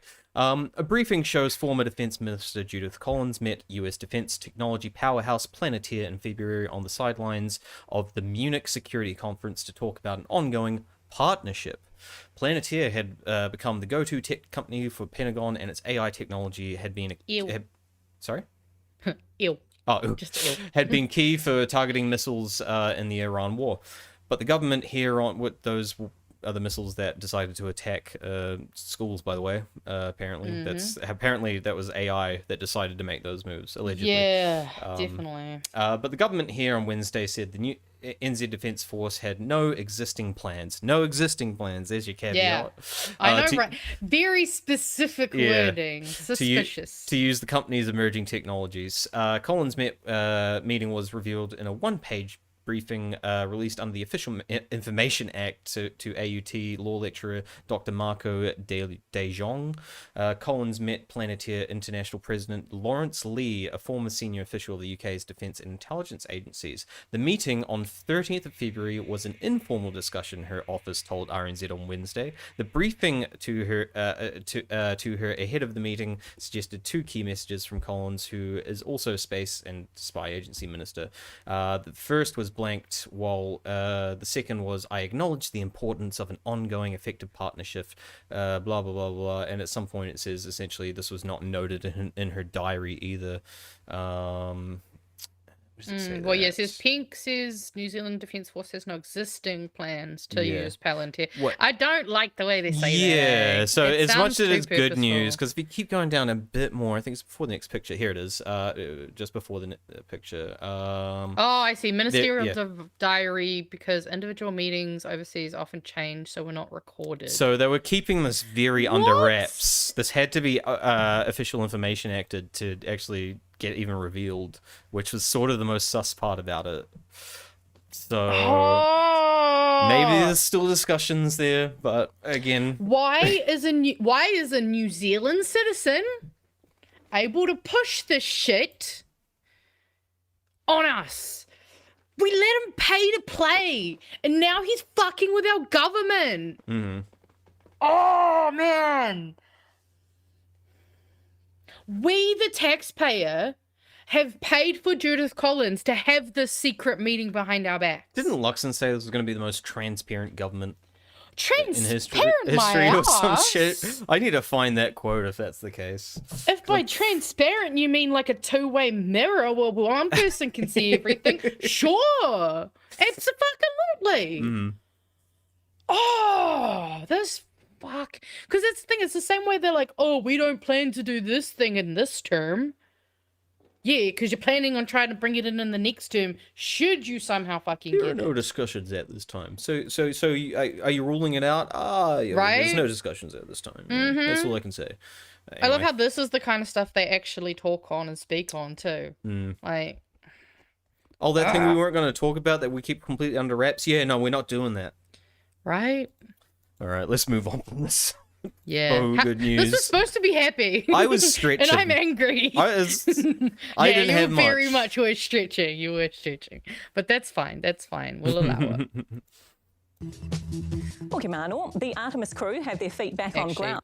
1.25 is a bit too Yeah, it's a bit quick. But their journey to the far side of the moon still has them feeling out of this world. The 4 astronauts have opened up about the nearly 10-day trip, gathering data and images that could assist a future landing on the lunar surface. Laura Tupai reports. Family and colleagues applauding the Artemis II crew back on planet Earth. I have not processed what we just did, and I'm afraid to start even trying. 24 hours ago, the Earth was that big out the window, and we were doing Mach 39, and here we are back at Ellington at home. They did find their words. What struck me wasn't necessarily just Earth, it was all the blackness around it. Earth was just this lifeboat hanging undisturbingly in the universe. The gratitude of seeing what we saw, doing what we did, and being with who I was with, it's too big to just be in one body. The crew were in close quarters, moving in a space as small as 2 minivans for nearly 10 days. This is the furthest I've been away from Reed in a long time. Their tight bonds, genuine. What you saw was a group of people who loved contributing, having meaningful contribution, and extracting joy out of that. And what we've been hearing is that was something special for you to witness. Millions watched around the world from launch day to splashdown. Splashdown confirmed. Yeah. You can hear it. Jubilation here in the flight control room. The first crew member is out of integrity. One by one, they exited and were hoisted by helicopter to a naval ship.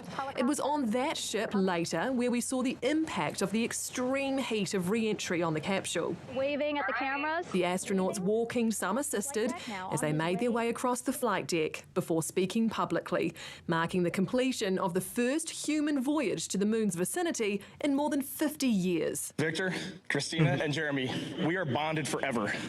And no one down here is ever going to know what the 4 of us just went through. And it was the most special thing that will ever happen in my life. NASA now one step closer to astronauts landing on the moon later this decade. Laura Tupai, One News. I was just, that entire 6-minute blackout when they were coming to re-entry, like, I was holding my breath. I was like, oh my goodness, please let them be okay. Because the entire time, because I'd been hearing worrywarts up to this point going, there's been issues and concerns with the heat shield and all this stuff. And I was like, oh my God. I was like, please don't let US shitty budget cuts have killed 4 fantastic people. Right? Please tell me they didn't take away from your budget to put into the stupid fucking war and then it means you die. Although, I'll be honest, at that last bit, even though I totally get it, I'm like, man, when that guy was like, this is the most special thing that will ever happen in my life, I'm like, his wife and kids must be like, oh man, like, I get it. Fair enough. But, that kind of hurts. Yeah. Maybe he's got to go on a little voyage with his family after this and bond with them. Yeah, I mean, to be fair, the one thing I did find, I think, very just, I'm not used to it, surprised and strange, but also very heartwarming was in a lot of that kind of conversation that they did end up having when they came back, the amount of focus they put into being like, I'm trying to process this. It was a level of emotional intelligence that I don't feel like we see or hear talked about very often that I think really should be kind of, increased. I think everyone should be doing this kind of like actually reflecting and kind of processing things and then being able to speak to that, you know. There's a couple of small clips I thought we could watch too, because obviously I've been watching a lot of TikTok clips. Okay. This one's from when they're on here. This is just a quick little cute one. This is how they celebrated being on the dark side of the moon. Out of calm with planet Earth, we did have maple cookies. We just gathered together for about 30 seconds. Each one of us had a maple cream cookie and then right back into the science. But we had to take a moment to honor that time going behind the moon and out of touch with Earth. And that was a very surreal moment for this crew. As soon as we went out of calm. Which again, you hear that reflection of like, we had to take a minute to honor, to stop working to honor this like insane feat that we are a part of. Yeah. And then there was this kind of part of the post-mission conversation that I actually think is something that is a message that's more as important now more than ever with everything that's been going on. When we saw Tiny Earth, people asked our crew what impressions we had. And honestly, what struck me wasn't necessarily just Earth, it was all the blackness around it. Earth was just this lifeboat hanging undisturbingly in the universe.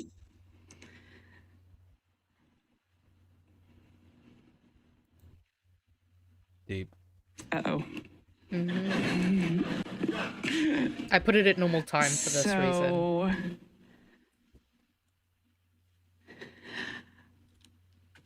I may have not learned, I know I haven't learned, everything that this journey has yet to teach me.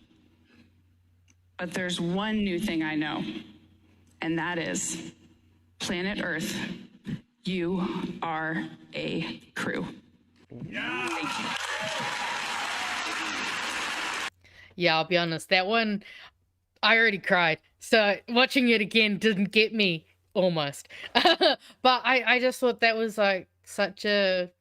Again, we were talking about perspective taking at the beginning of the show, and I think that is something that like I almost wish we could all experience so that we could put into perspective like, oh shit, we're just like a bunch of people trying to survive in a massive universe that technically there is no point.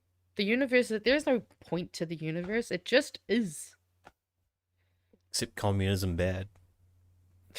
Yeah, exactly. Capitalism good. That's the point of the universe. Everyone knows this. And that was just some heartwarming videos from the Artemis mission. And now I'm actually going to move us on to my other good news. I've been getting, thankfully my algorithms at the moment have been less children dying in Lebanon and more like hopeful, happy things that are going on, which is mostly just the Artemis II mission and Mamdani, because he's probably just going to be a positive thing for the remainder of at least this year, if not longer. You know what I mean? I don't really follow much of the Mamdani stuff. Honestly, it's great. I fucking love him. I've been watching so many videos. Like there was a video where this girl was just like biking in the cycle lanes in New York, and she's just like, Mamdani's just like biking in front of me. Like he bikes everywhere. He has his security guards have to ride fucking push bikes around New York City while this motherfucker has been going around filling potholes. Sorry, I was laughing at I think it's Bryan Cranston there trying to do a Walter White thing. It just looks dumb. Yeah. But this is Zoran Mamdani's first 100 days. And I think I'd like us all to think, the first 100 days. Let's think lightly about the first 100 days that we had as country. Ugh. Yeah.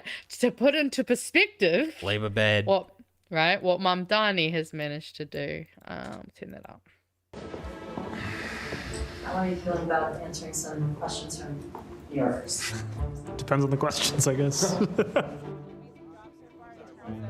But yes, as Zoran Mamdani marks 100 days in office, we asked residents across New York City to share their questions for the new mayor. Your first question is from Emma. My question for the mayor is, are we going to see the city-wide grocery stores? Because I'm dealing with a lot of inflation. Yes, we are. We are hard at work at delivering on our pilot of one city-run grocery store in each borough with reduced prices for New Yorkers. And we will be excited to share some more news soon. Mr. Mayor, I think you're doing an amazing job so far in terms of allocating budget towards housing unhoused folks. My question for you, though, is it seems to be a bit more temporary leaning. So what's your long-term plan to get New Yorkers off the street? Very important question. We are looking to build as much housing as possible. And so we've already approved thousands of new units of housing across the city. And some of this housing, we're building it to be affordable enough to rent. Some of it, we're building it to be affordable enough to own.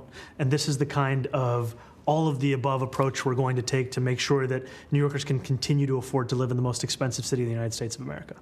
How is he gonna go about the free buses? So we're going to make buses fast and free. The city controls the streets in New York City. The state controls the MTA. So our jobs first is to make them fast. We've made more than 100,000 bus riders, commuters faster over these last 100 days. And we're working with the state to start to make those buses free. The mayor on the campaign trail pledged to increase public library funding to 0.5% of the city budget, but the preliminary budget was released, and in fact, the public library budget was reduced, even from what Eric Adams gave us in the last administration. So my question is, will the mayor plan to uphold his campaign promise to increase library funding to 0.5%?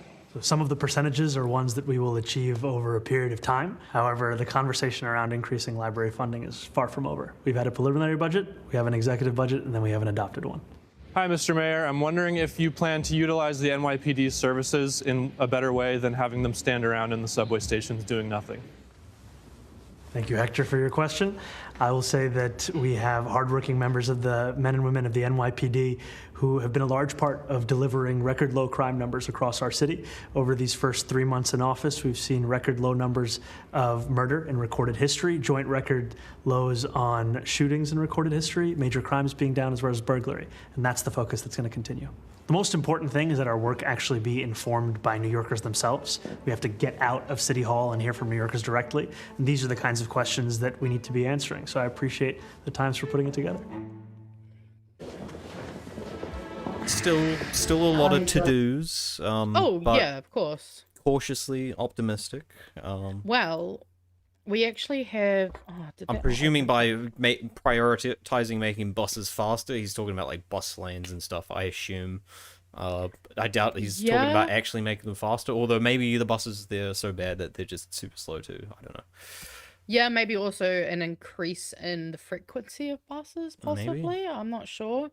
Oh, yeah, like faster to, because they getting to the stops. Okay. They've actually done that here in Wellington for my favorite bus line, like between, I think it's like 10 a.m. and 3 p.m. Mm-hmm. They have them every 20 minutes rather than say every half hour. All right. Which works, especially because that's the busy period. I mean, I'm spoilt for choice here in Auckland, so I can't imagine. I loved taking the buses when I came to Auckland.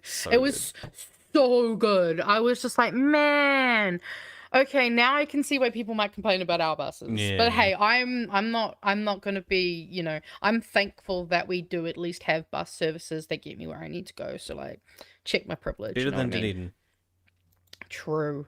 And so this is actually an announcement that just came out like not long before, I think 8 hours ago-ish. Okay. At our stores, eggs will be cheaper. Bread will be cheaper. Sorry. I look forward to the competition. At our stores, eggs will be cheaper. Bread will be cheaper. Grocery shopping will no longer be an unsolvable equation. One of those stores will be at La Marqueta in El Barrio. The same market that Fiero LaGuardia opened in 1936. So working people then could save money on fruits and vegetables. We will continue his legacy. We are building a brand new store on city-owned land currently sitting empty in East Harlem.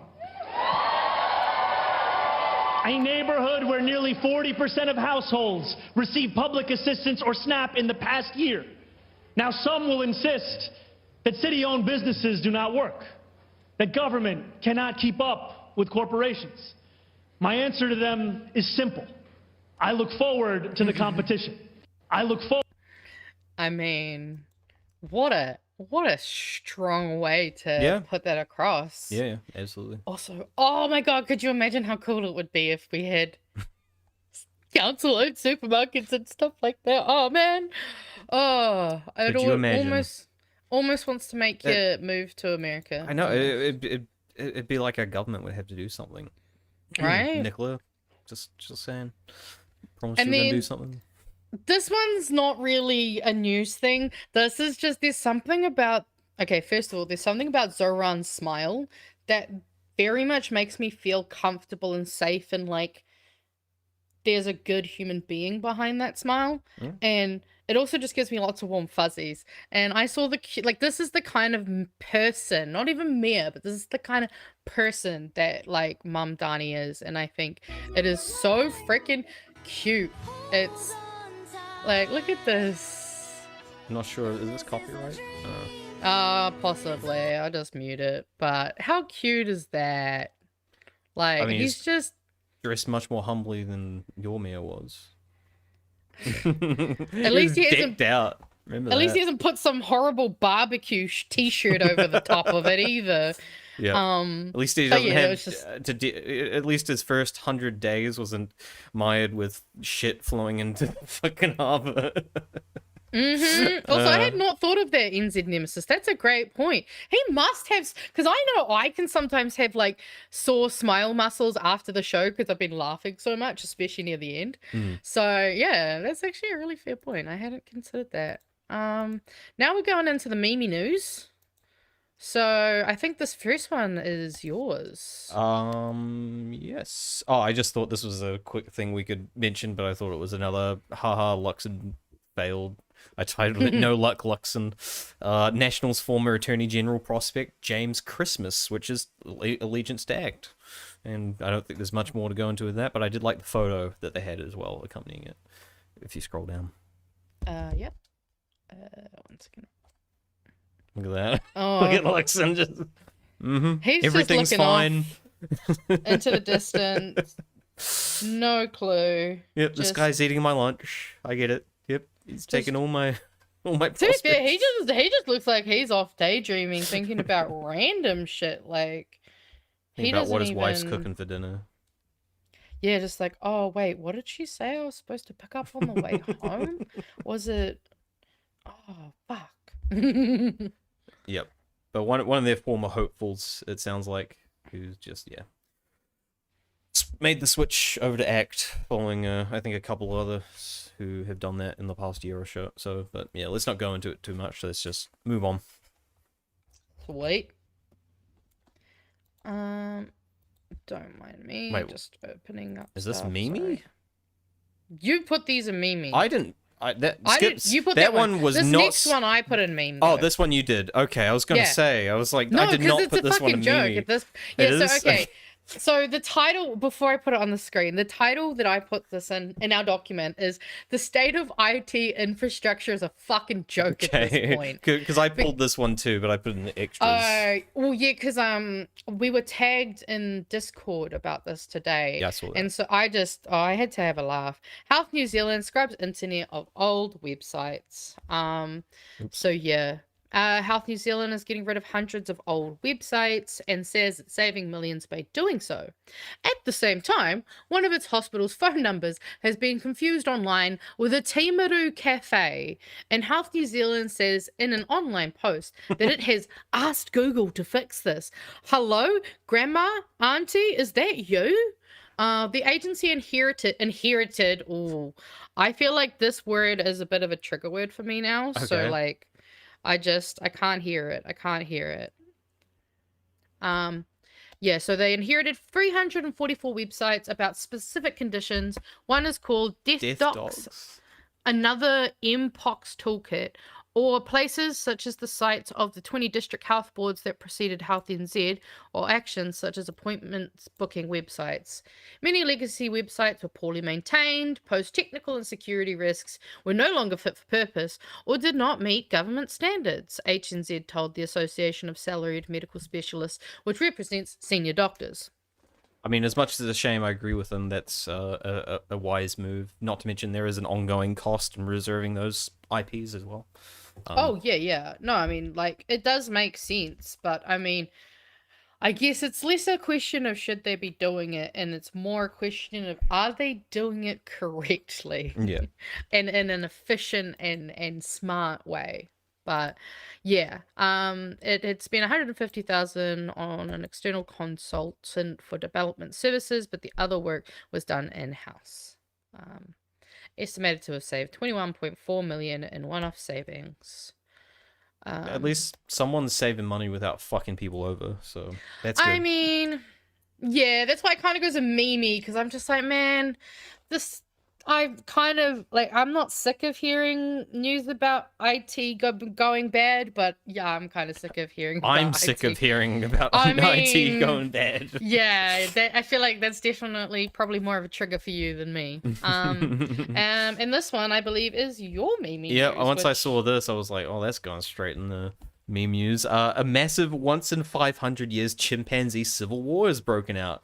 The largest known group of wild chimpanzees is split in two. The aftermath has been brutal.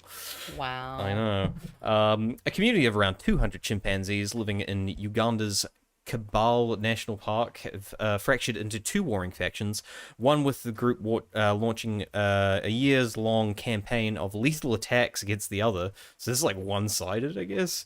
The Ngogo chimpanzees have been studied continuously for 3 decades, but in recent years, scientists have watched a violent split unfold in slow motion. For around 2015, what had been a single cohesive group began to polarize. Ooh, it sounds like us. Sounds like... Is this a metaphor for man? Social ties frayed, neighborhoods within the community hardened into distinct factions, Wow. and shared territory became a contested border. By 2018, the break was permanent. 2015, oh my god. You know that correlates with the rise of Trump, right?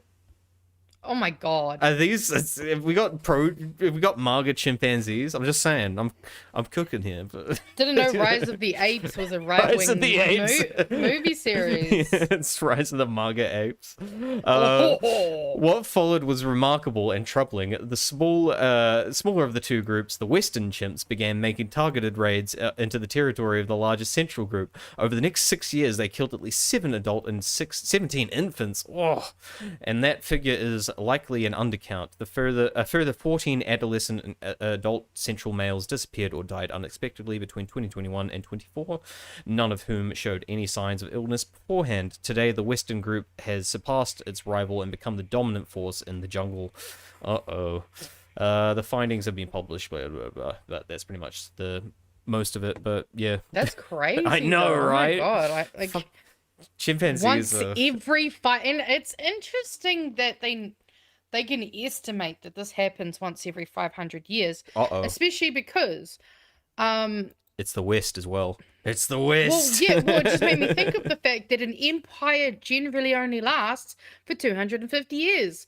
So what I'm learning is that we are a lot worse at working together if it only takes us 250 years. Tell it to the Sumerians and the other. Akkadians and the Romans and the Assyrians and I'm sorry. And your mom. Got him. I digress.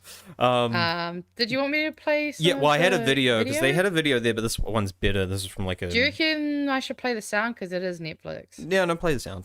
Fuck them. All right, sweet as. It's very loud. But this again, this is from some documentary they had, but this is actually the same thing, even though it's kind of old. So, as I said, this has been an ongoing thing. Attack.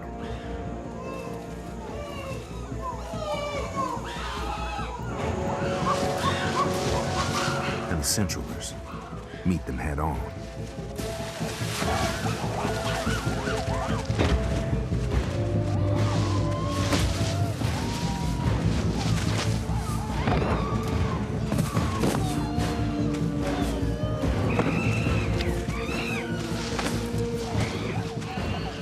Burgle is right in the middle of it.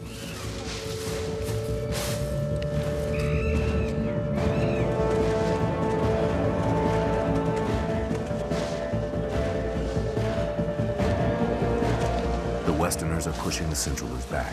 No.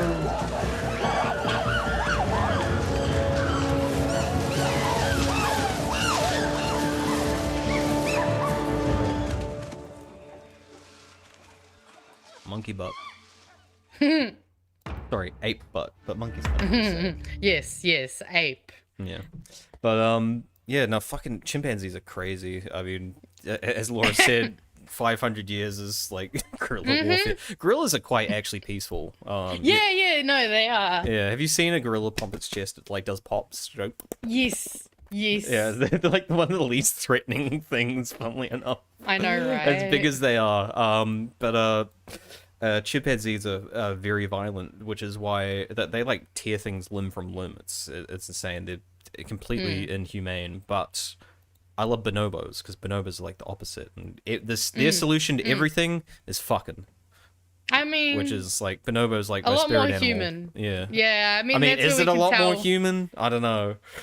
I mean, it's a lot more me. The humans I know. Okay. But to be fair, I have been getting more asexual friends, so I'm slowly diluting the friend population. You know. Maybe there's this asexual ape out there, but I'm sure they probably all died because you kind of need to reproduce. So probably not. Yeah. The asexual apes didn't go far. Who Anyway, knows? I wonder if they've done research. and this was another one that just made me laugh. The McDonald's CEO threw his mum under the bus. He blamed his tiny bite fiasco on his mother. What the fuck? Mums really do put up with a lot of their kids, don't they? A lot from their kids, don't they? When mums have younger kids, teenagers, they are the first person to blame when things aren't going right. A late meal, a missed sports practice, an apparent inability to figure out exactly what you're supposed to upset. Sorry, why you're upset. Apparently, though, that doesn't go away when you're firmly in adulthood with kids yourself and the CEO of the biggest business in the world. That's if Chris Kempczynski, I think, his recent interview with the Wall Street Journal is anything to say. I think there's supposed to be an ad there. Where does he talk about? The big drama, blah, blah, blah, blah. Where does he blame his mom?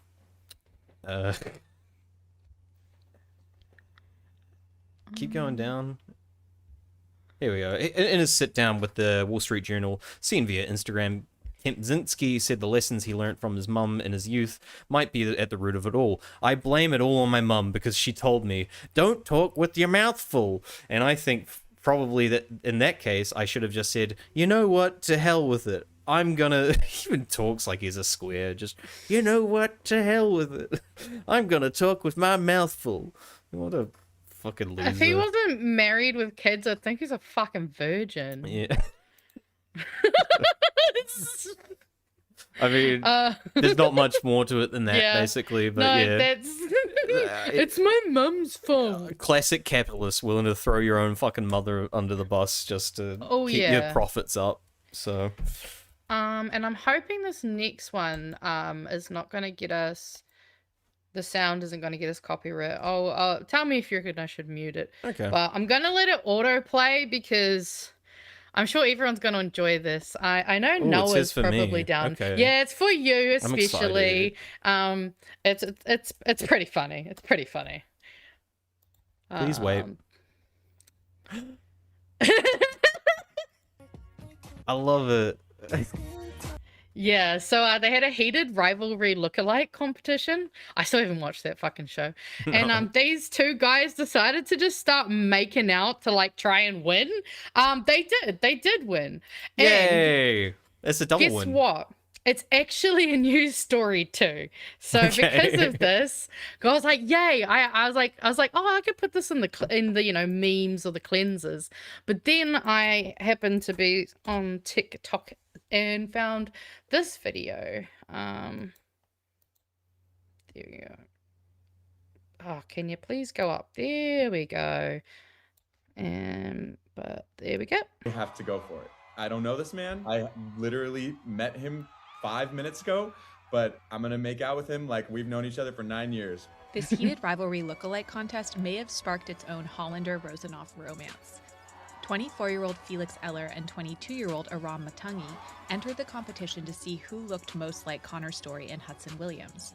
Have I been told that I look like Ilya or Connor Story before this competition? Yes. It's been interesting because I definitely didn't see it at first. People think that I'm more of a Shane than a Hudson. People definitely have seen at least a remote similarity. While Felix won the Connor I didn't part, see the it. outcome for who looked most like Hudson neither. was decided with a tiebreaker that ended with an unexpected kiss. Like, I did kind of black out amidst the kiss. Yeah, like right after a kiss, be like, so are we like gonna hang out after that? Like, so I was like, let me test the waters because I genuinely didn't know if it was mutual at all. If Yeah, I was crazy. like, we fucking And then he or. gave me his number and then sat down and talked with my friends for a little bit, and that resulted in making plans for brunch the next morning.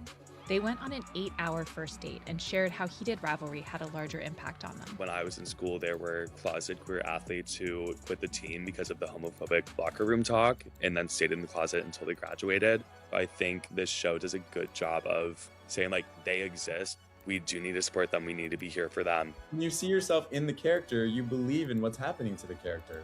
And that character is experiencing love, and that character is engaging in love. And I think it was so hopeful for me to be like, oh yes, me as an AAPI person can have these things happen to me. I'm hearing everybody screaming. I mean, I know they weren't eating brunch for 8 hours, so... I mean, that's a pretty good first date. Like, Yeah. Not gonna lie. And I mean, who doesn't want to go to a competition and make out with someone and then end up with a boyfriend? Yeah. A little weird, the 9 years comment. Like, I'm gonna make out with them like I've known him for 9 years. It's like... Yeah, it's a really specific amount of time, isn't it? Like, Not 10. Do you have to get to 9 years for the kiss to be that passionate? But maybe that was a sign to him. He's like, I've been missing out. You can be this Right. passionate from the get-go. I mean, they definitely sold it. Yeah. I mean, I love the way the other guy was like, I was kind of just like, I don't know, like, are we gonna... Was that real, or were you just doing Like, the bit? Yeah, were you just fucking around? Or like... But yes, I thought you might enjoy that bit of news. Yeah, we had the cleanse early, but yeah, we're going... I mean, we got a few things in there, so... We do, and I it's gotta good play the good to make a cleansing bit of music. I got space. another cleansing song. Ooh. There we go. Cute. Do you know what that is? Sounds vaguely familiar, but no. It's the Pokemon Poke Center Oh, healing but- sound. See, I didn't play Pokemon as a kid. I didn't have a Game That's Boy. sad. I had like a PlayStation 1. What, you were because too I was... poor to afford a Game Yes! Boy? I was given the PlayStation. Actually, it's the PlayStation that used to be in my background. It was given to me by my best friend when he got a PlayStation 2 for his 10th birthday. I mean, I didn't have any of these before. I didn't have a Game Boy or anything. I had to Emulate? No, I had to sit. Well, later on I did, but I had to sit there with my cousin and like be like, "Can I have a turn?" Or that kind of stuff. So Gotta play. Well, that's what I used to do with my neighbors because they had iToy. yeah. No, And my I was, mum like, so bad refused for to get us iToy. video game consoles. She was a smart lady in that respect. She didn't, Yeah, didn't let me honestly, waste my that's- time on that stuff. I was gonna say so. it's probably for the best. I'm sure you If could anyone figure knows out ways why, to do that anyway. if anyone wanted to partly know why I just have so much random shit in my head, that's probably why. I had to make my own fun. Yeah, of course. Okay, this is your first. Oh wait, where's the sound? Do we I mean, need you the don't sound? really need the sound, no. How about a tiny bit of sound? It's mostly visual. Oh my god, that is so cute. If you're audio listening right now, there's ducks crossing the road and the trucks and cars have stopped for them and it's adorable with the babies. The babies. Oh, I love watching ducks and shit cross the road. I know. It's so cute, eh? That's pretty much all we got. Is like, I think mostly animal stuff. Oh, you got a non-animal thing though, I see. Yes. I can't remember exactly. Oh, that's right. Yeah. Something about robots. I forgot about my one. Let me just chuck that into here.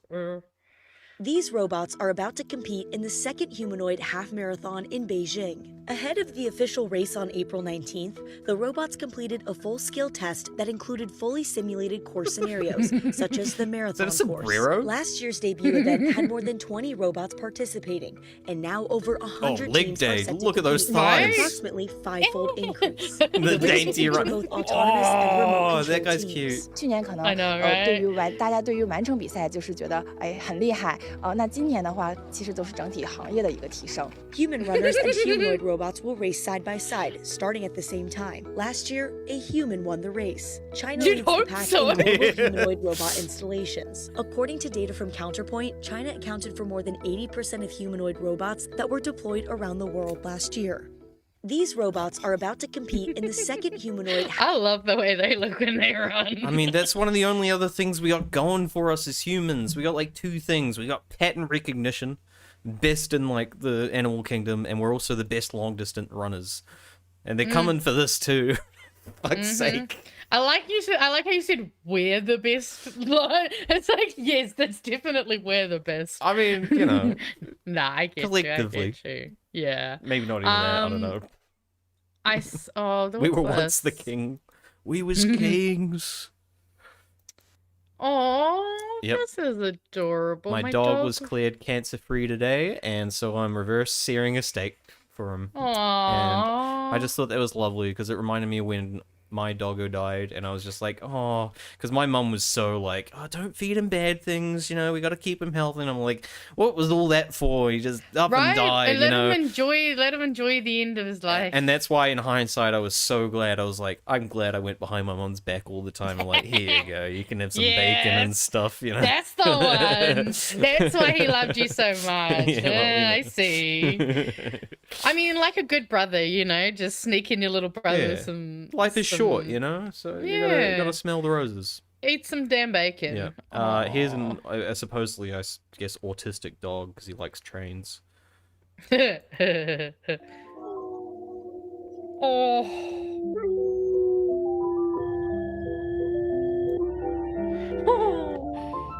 Oh my god!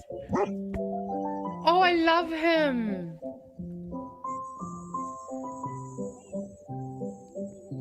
Oh. Yeah, let's go. Man, got the whole train to himself. Lucky.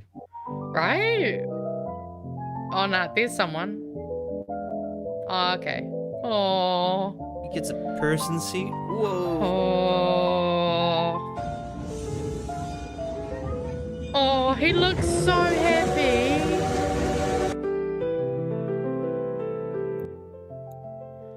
Oh, how sweet. I really hope he didn't need to take a shit during the journey. Oh. That shirt does look cozy though. Right? I want that turtleneck. It does look very, very cozy. It's also Gryffindor colors. It is Gryffindor colors. I thought he was going to go on like the actual Harry Potter train for a second, to be honest. This dog is a fan of Harry Potter. Like, that was the thing. There was a dog that was like fan of Babe. I remember that. And I just thought this one was funny because, so random. like, look, they look just the same. That's terrifying. What the fuck is that? It's a little What kind dog. of rat is this? Oh. Ai, meu Deus do céu. Arrumou óculos. Why does it look like that? I know. They do kind of have similar. Ai, barrinho de verdade. Oh. Gente, eu fiz essa peruca, mas ele não era. Ele tava rindo assim, não. Wow. It was- Honestly, fair enough. You could stare at that dog all day. I and know. just It's just so- continuously laugh. It's content. It just likes. It's happy to be there. You know. Right? Speaking of Babe, I see we got a little Oh piggy. yeah, I forgot I added the piggies. Yeah. The piggies.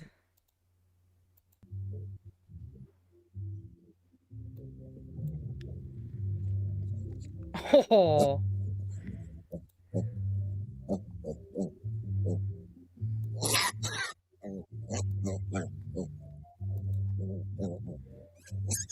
Oh. Delicious, delicious, adorable bacon. You ruined it.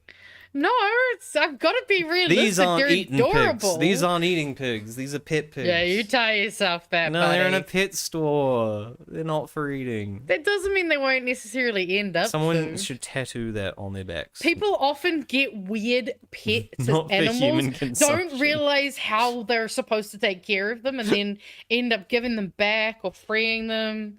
And no, they're friends and food. It's the same way I can look at adorable cows yeah, they can be and both. then eat beef. They're not these pigs. Okay, whatever you tell yourself, love. Thank you. I am going to skip over a couple of our things because I see we've got some interesting little hot takes. in Sure, here that sure. I wanna be able to Okay, then let's go get into hot takes then. through. Hot takes. All right, 3, 2, 1. That's the hottest sauce out there. I have a high tolerance for heat. It's interesting. I'm in extreme pain. I'm just gonna start giving my hottest takes. Yeah, I didn't realize we were getting that short for time. But I just brought this one up. Someone was saying JD Vance should make a visit to New Zealand and make a speech for national, because those who don't know, this was the election in Hungary once JD Vance arrived and did a rally there.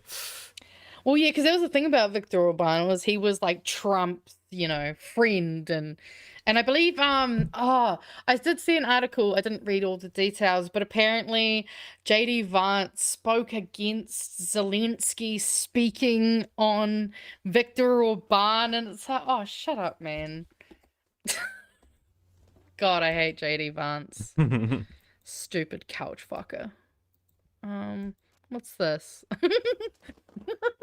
Not to be a drooling socialist cuck, but if a full day's labour can't purchase 3 square meals, 24 hours worth of rent and utilities, a fraction of a month's clothing budget, and a reasonable portion to be saved for you when you can no longer comfortably work, what the fuck are we doing this shit for?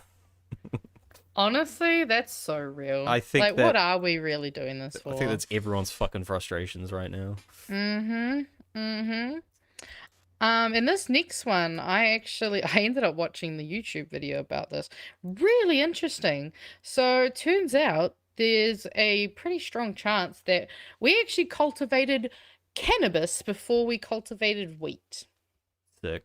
Now think that weed was domesticated before wheat. Most people assume that the first plants that humans ever domesticated were staples like wheat or rice. And for a long time, that's exactly what archaeologists thought. But they started to find evidence that wild cannabis naturally grew all over Europe and Asia as far back as the Ice Age, meaning ancient humans lived among cannabis for tens of thousands of years. But the biggest discovery came when DNA analysis revealed that over 12,000 years ago, cannabis split into 2 distinct varieties, one bred for hemp fiber and the other one specifically bred for higher THC. But back when mammoths still roamed the earth, humans were already cultivating stronger weed. This predates the domestication of wheat and other crops by over 1,000 years. But as it turns out, ancient humans loved all kinds of drugs. Check out my new video to learn more and subscribe to my YouTube channel, Northo2. It is actually a very interesting video, and I do recommend going and watching them. The history of agriculture itself is fascinating, especially basic crops. There's a very interesting leading theory essentially around how a lot of the crops we got today, like I think barley is one of them, started off as imitation. They were weeds. And they got so good, and they started trying to imitate things like wheat, because wheat got harvested and cultivated, whereas the weeds just got removed and thrown out. So they evolved to try and replicate and look as much like wheat as they could. And over time, they evolved so good into imitating these crops, they actually became legitimate crops. So it was the point of evolution. Fake it till you make it. Fake it till you make it, essentially, evolutionary It's terms. evolutionarily accurate. Yes. So, you know what? Let's fucking... I mean, it makes sense. It's the same way, like, all of, essentially, species, they do adapt slowly over time to things, you know? The humans we have now, should we last long enough, may not be the human, the homos of the future. The homos of the future, absolutely. Yeah, we got Homo erectus, but who knows where we're going. And at some point you diverge, you become warlike Homo fucking flaccidus? chimpanzees and, sex like bonobos, Yeah. 2 polar opposites. Right. This one, Americans will still look at this and get angry, not understanding that protests are only effective if it's harmful to the flow of capitalism and an inconvenience to the government. If you're peacefully protesting the way your government wants you to protest, then you're doing it wrong. Yeah. I mean, that Don't is need audio. Okay, cool. Essentially, this is just a protest in Ireland. Oh yeah, kind of like how we had I think the Tears Tunnel got blocked by people who were protesting for passenger rail. They glued themselves to the ground. Yeah.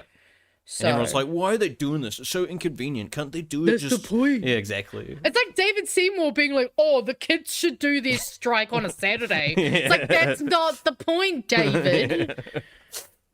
The point is that it's during school. I don't care if you don't like it.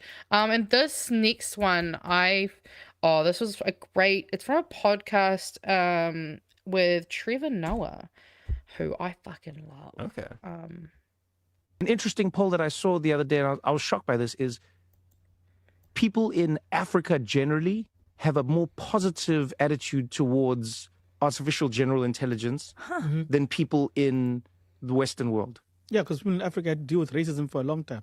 You see you, my man. And that was man-made intelligence. You see you, my man. Try artificial. Aha. Aha.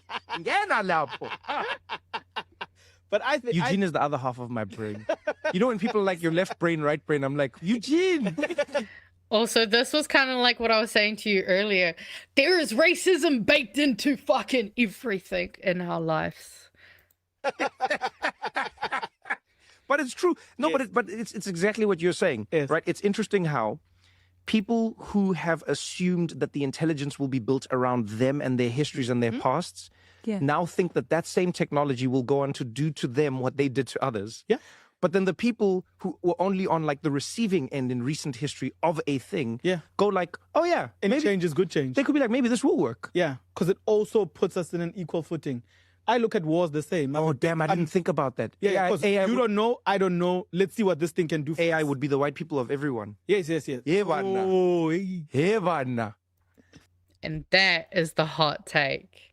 AI is going to be the white people of everyone. And you know what? I think that's a pretty fair hot take to have. I also love how, like... I feel safe.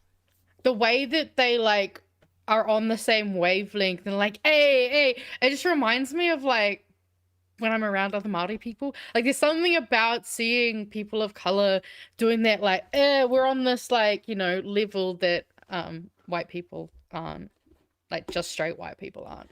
And Bloody so it's chair always slowly nice. getting lower as the show goes on. Oh, you got the broken hydraulic. It's so bad. Yeah.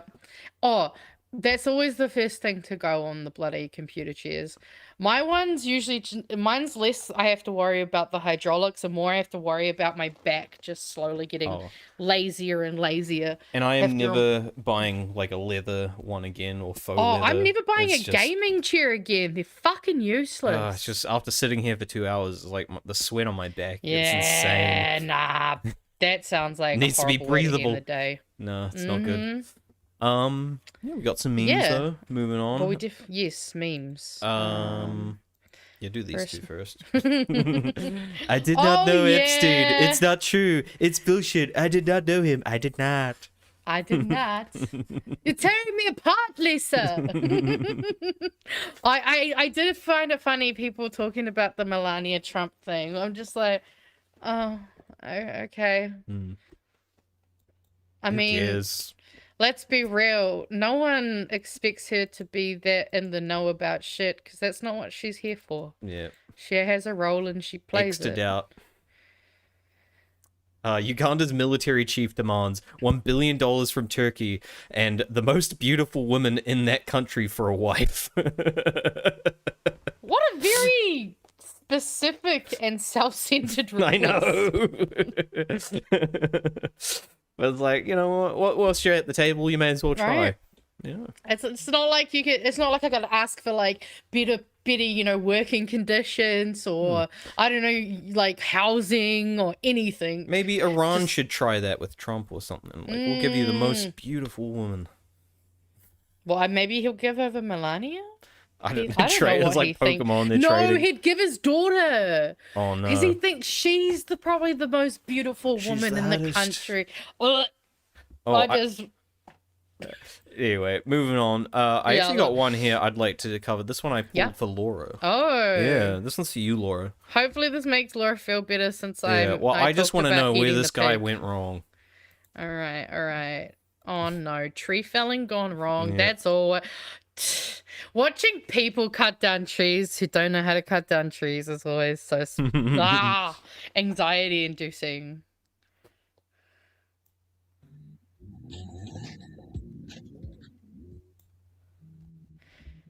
Timber.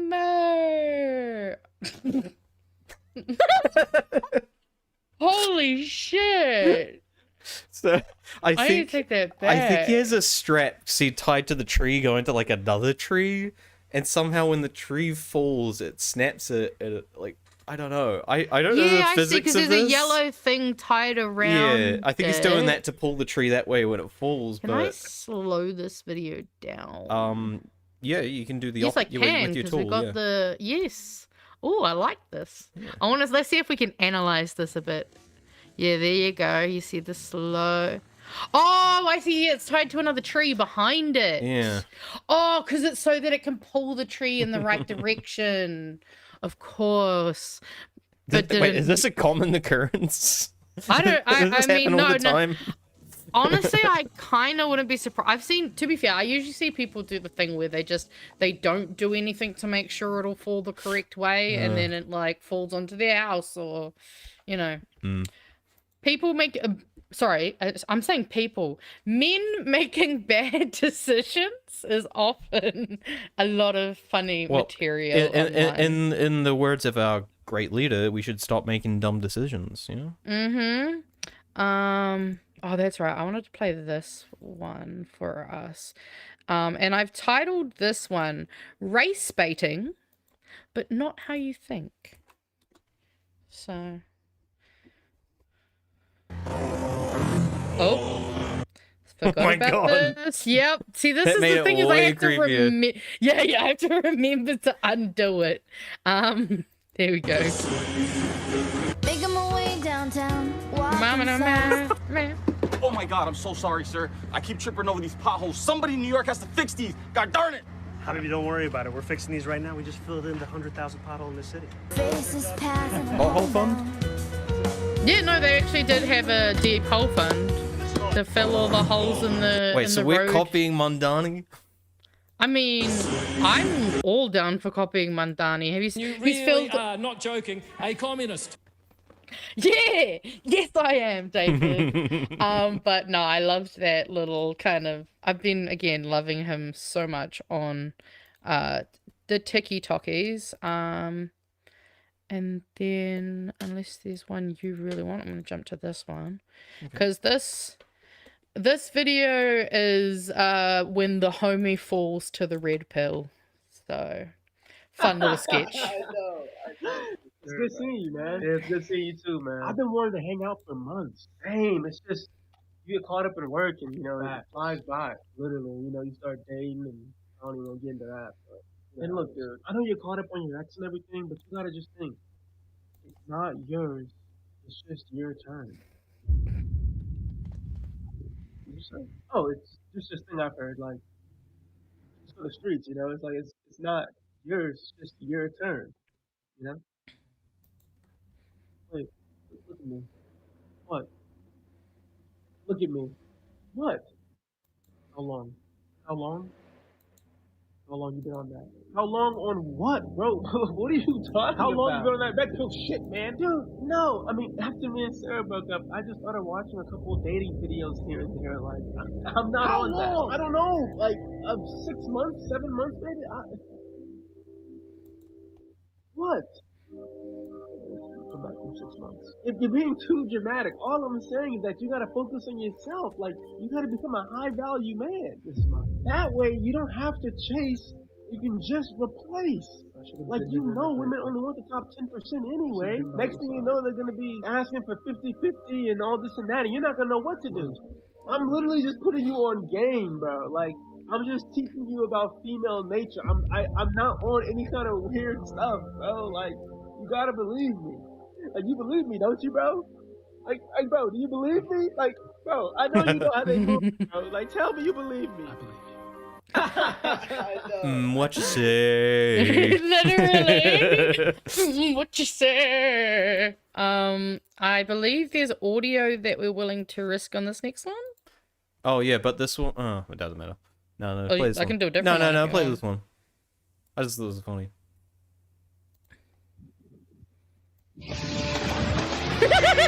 What the fuck?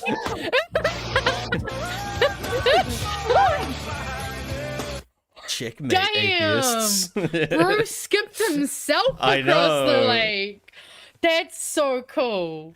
But this, I love that. This one I actually would like to play. I thought this one okay. was funny.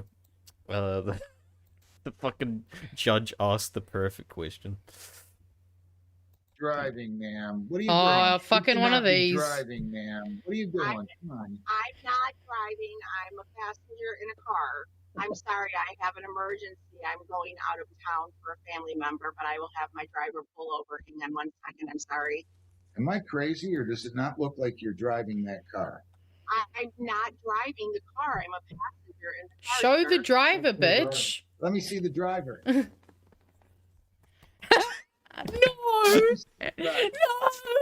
Hang on 1 second. Now. I have to ask their permission. Now. Girl.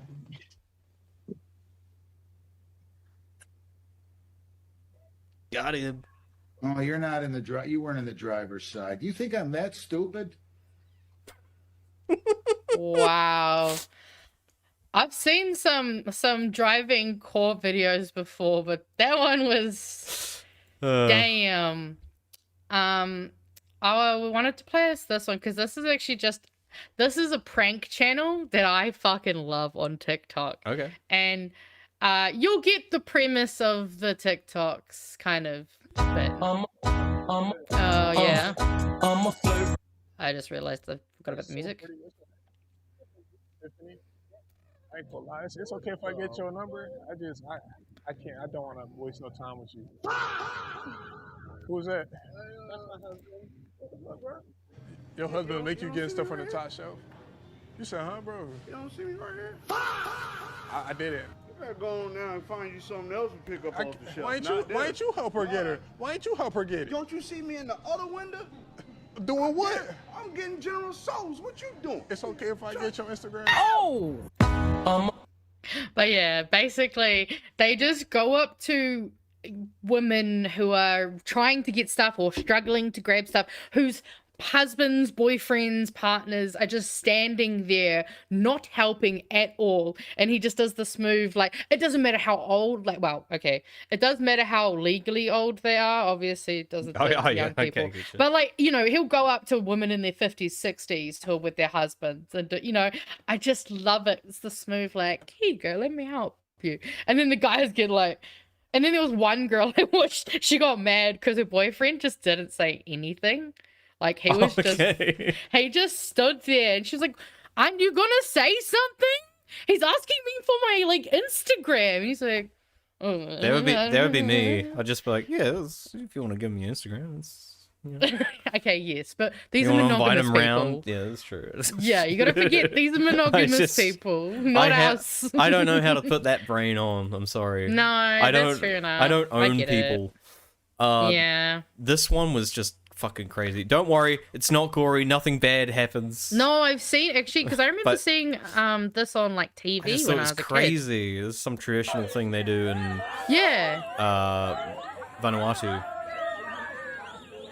I think I remember seeing it mentioned on, like, a TV show about AJ Hackett. Okay. I just thought it was crazy. Like, you know, we thought we were crazy for inventing bungee jumping. Wow, yeah, exactly.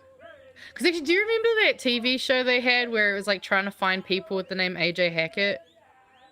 It was a TV No. show on... Oh, wow, okay. Maybe that's just me. It might And on just the be you. chat, do you guys remember Anybody? the trying to find AJ Hackett TV show? I know it was real. Oi, every time though. Because they do, yeah, they don't even leave much room for it, eh? No. They do it. That's some mathematical shit right there. Yeah. Yeah, basically just a giant trust dive. Uh huh. Do Wow, trust dive slash you know when you got the old tire swing over the water. Yeah. Kind of gives me. Also, that wall looks like the frickin' wall from King Kong that they like tie the lady to. Oh yeah, it does. Looks exactly like it. It really does. All right. Well, we've got time for a couple more. Is there anything? I see there's an extra meme about Kieran McAnulty. Oh, that'll be too long. That's way too long. Okay, cool. Nah, sweet as you can save that one. Oops, it is. Oh, don't mind me. It's just my fucking vape. I keep. We can do these two. Yeah. All right. Oh my god. I mean, goals. Oh my god, yes, I've seen this girl before. She's fucking awesome. Cause like I learned how to juggle in high school. It's fucking hard. Really? Okay. But doing I had a hot math teacher who was taking juggling classes. So I learned how to juggle in high school. I was the only person that turned up. Well, actually, there was maybe one time one other person turned up. So I got to spend the whole lunchtime with the hot teacher by myself.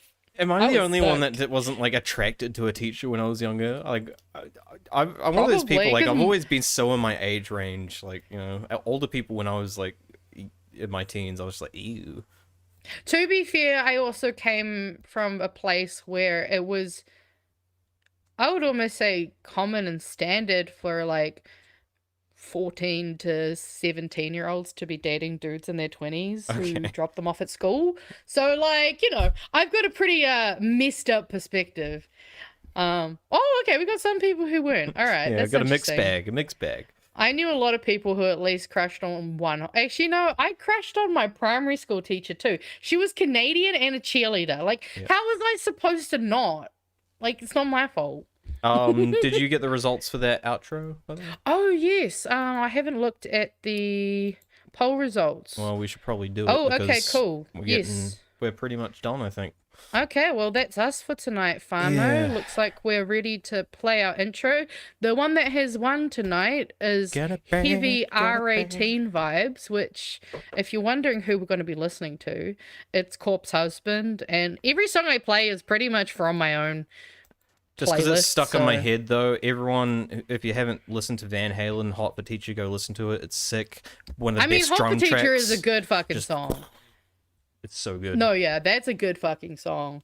I do like the nod to it that Escape the Fate did in one of their music videos. Okay. Anyway, thank you for joining us tonight. It was a bit of a fun one tonight. Yeah, no, it was a great one. Different news, and hope we'll all see you over in the BHN chat. Yeah. So I guess unless you got something else to say, we can just get the fuck out of here. Kakite, thank you very much. Yeah, keep cool after school, Fano.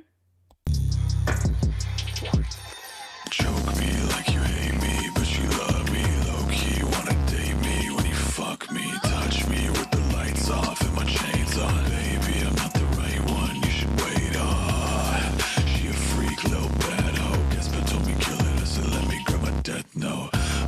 She put me in like a lasso, saying that she know me, I don't even know her hat though. Ain't no daddy issues that I won't even bother. She said I kill a cat like I'm Luca Magnotta. Real bad bitch, pussy ball like Satama. They used to hate me, now they want me, bitch. I feel like I'm Gara.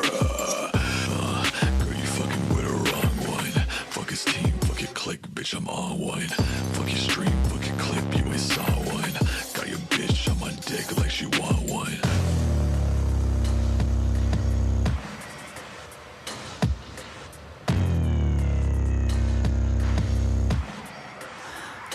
Looking, she got death, no dead song, split down, chain cold. Think I fell in love when she said, grab me by the neck, no, all through the night, colder than ice, man, I swear to God, girls finna fuck up my life.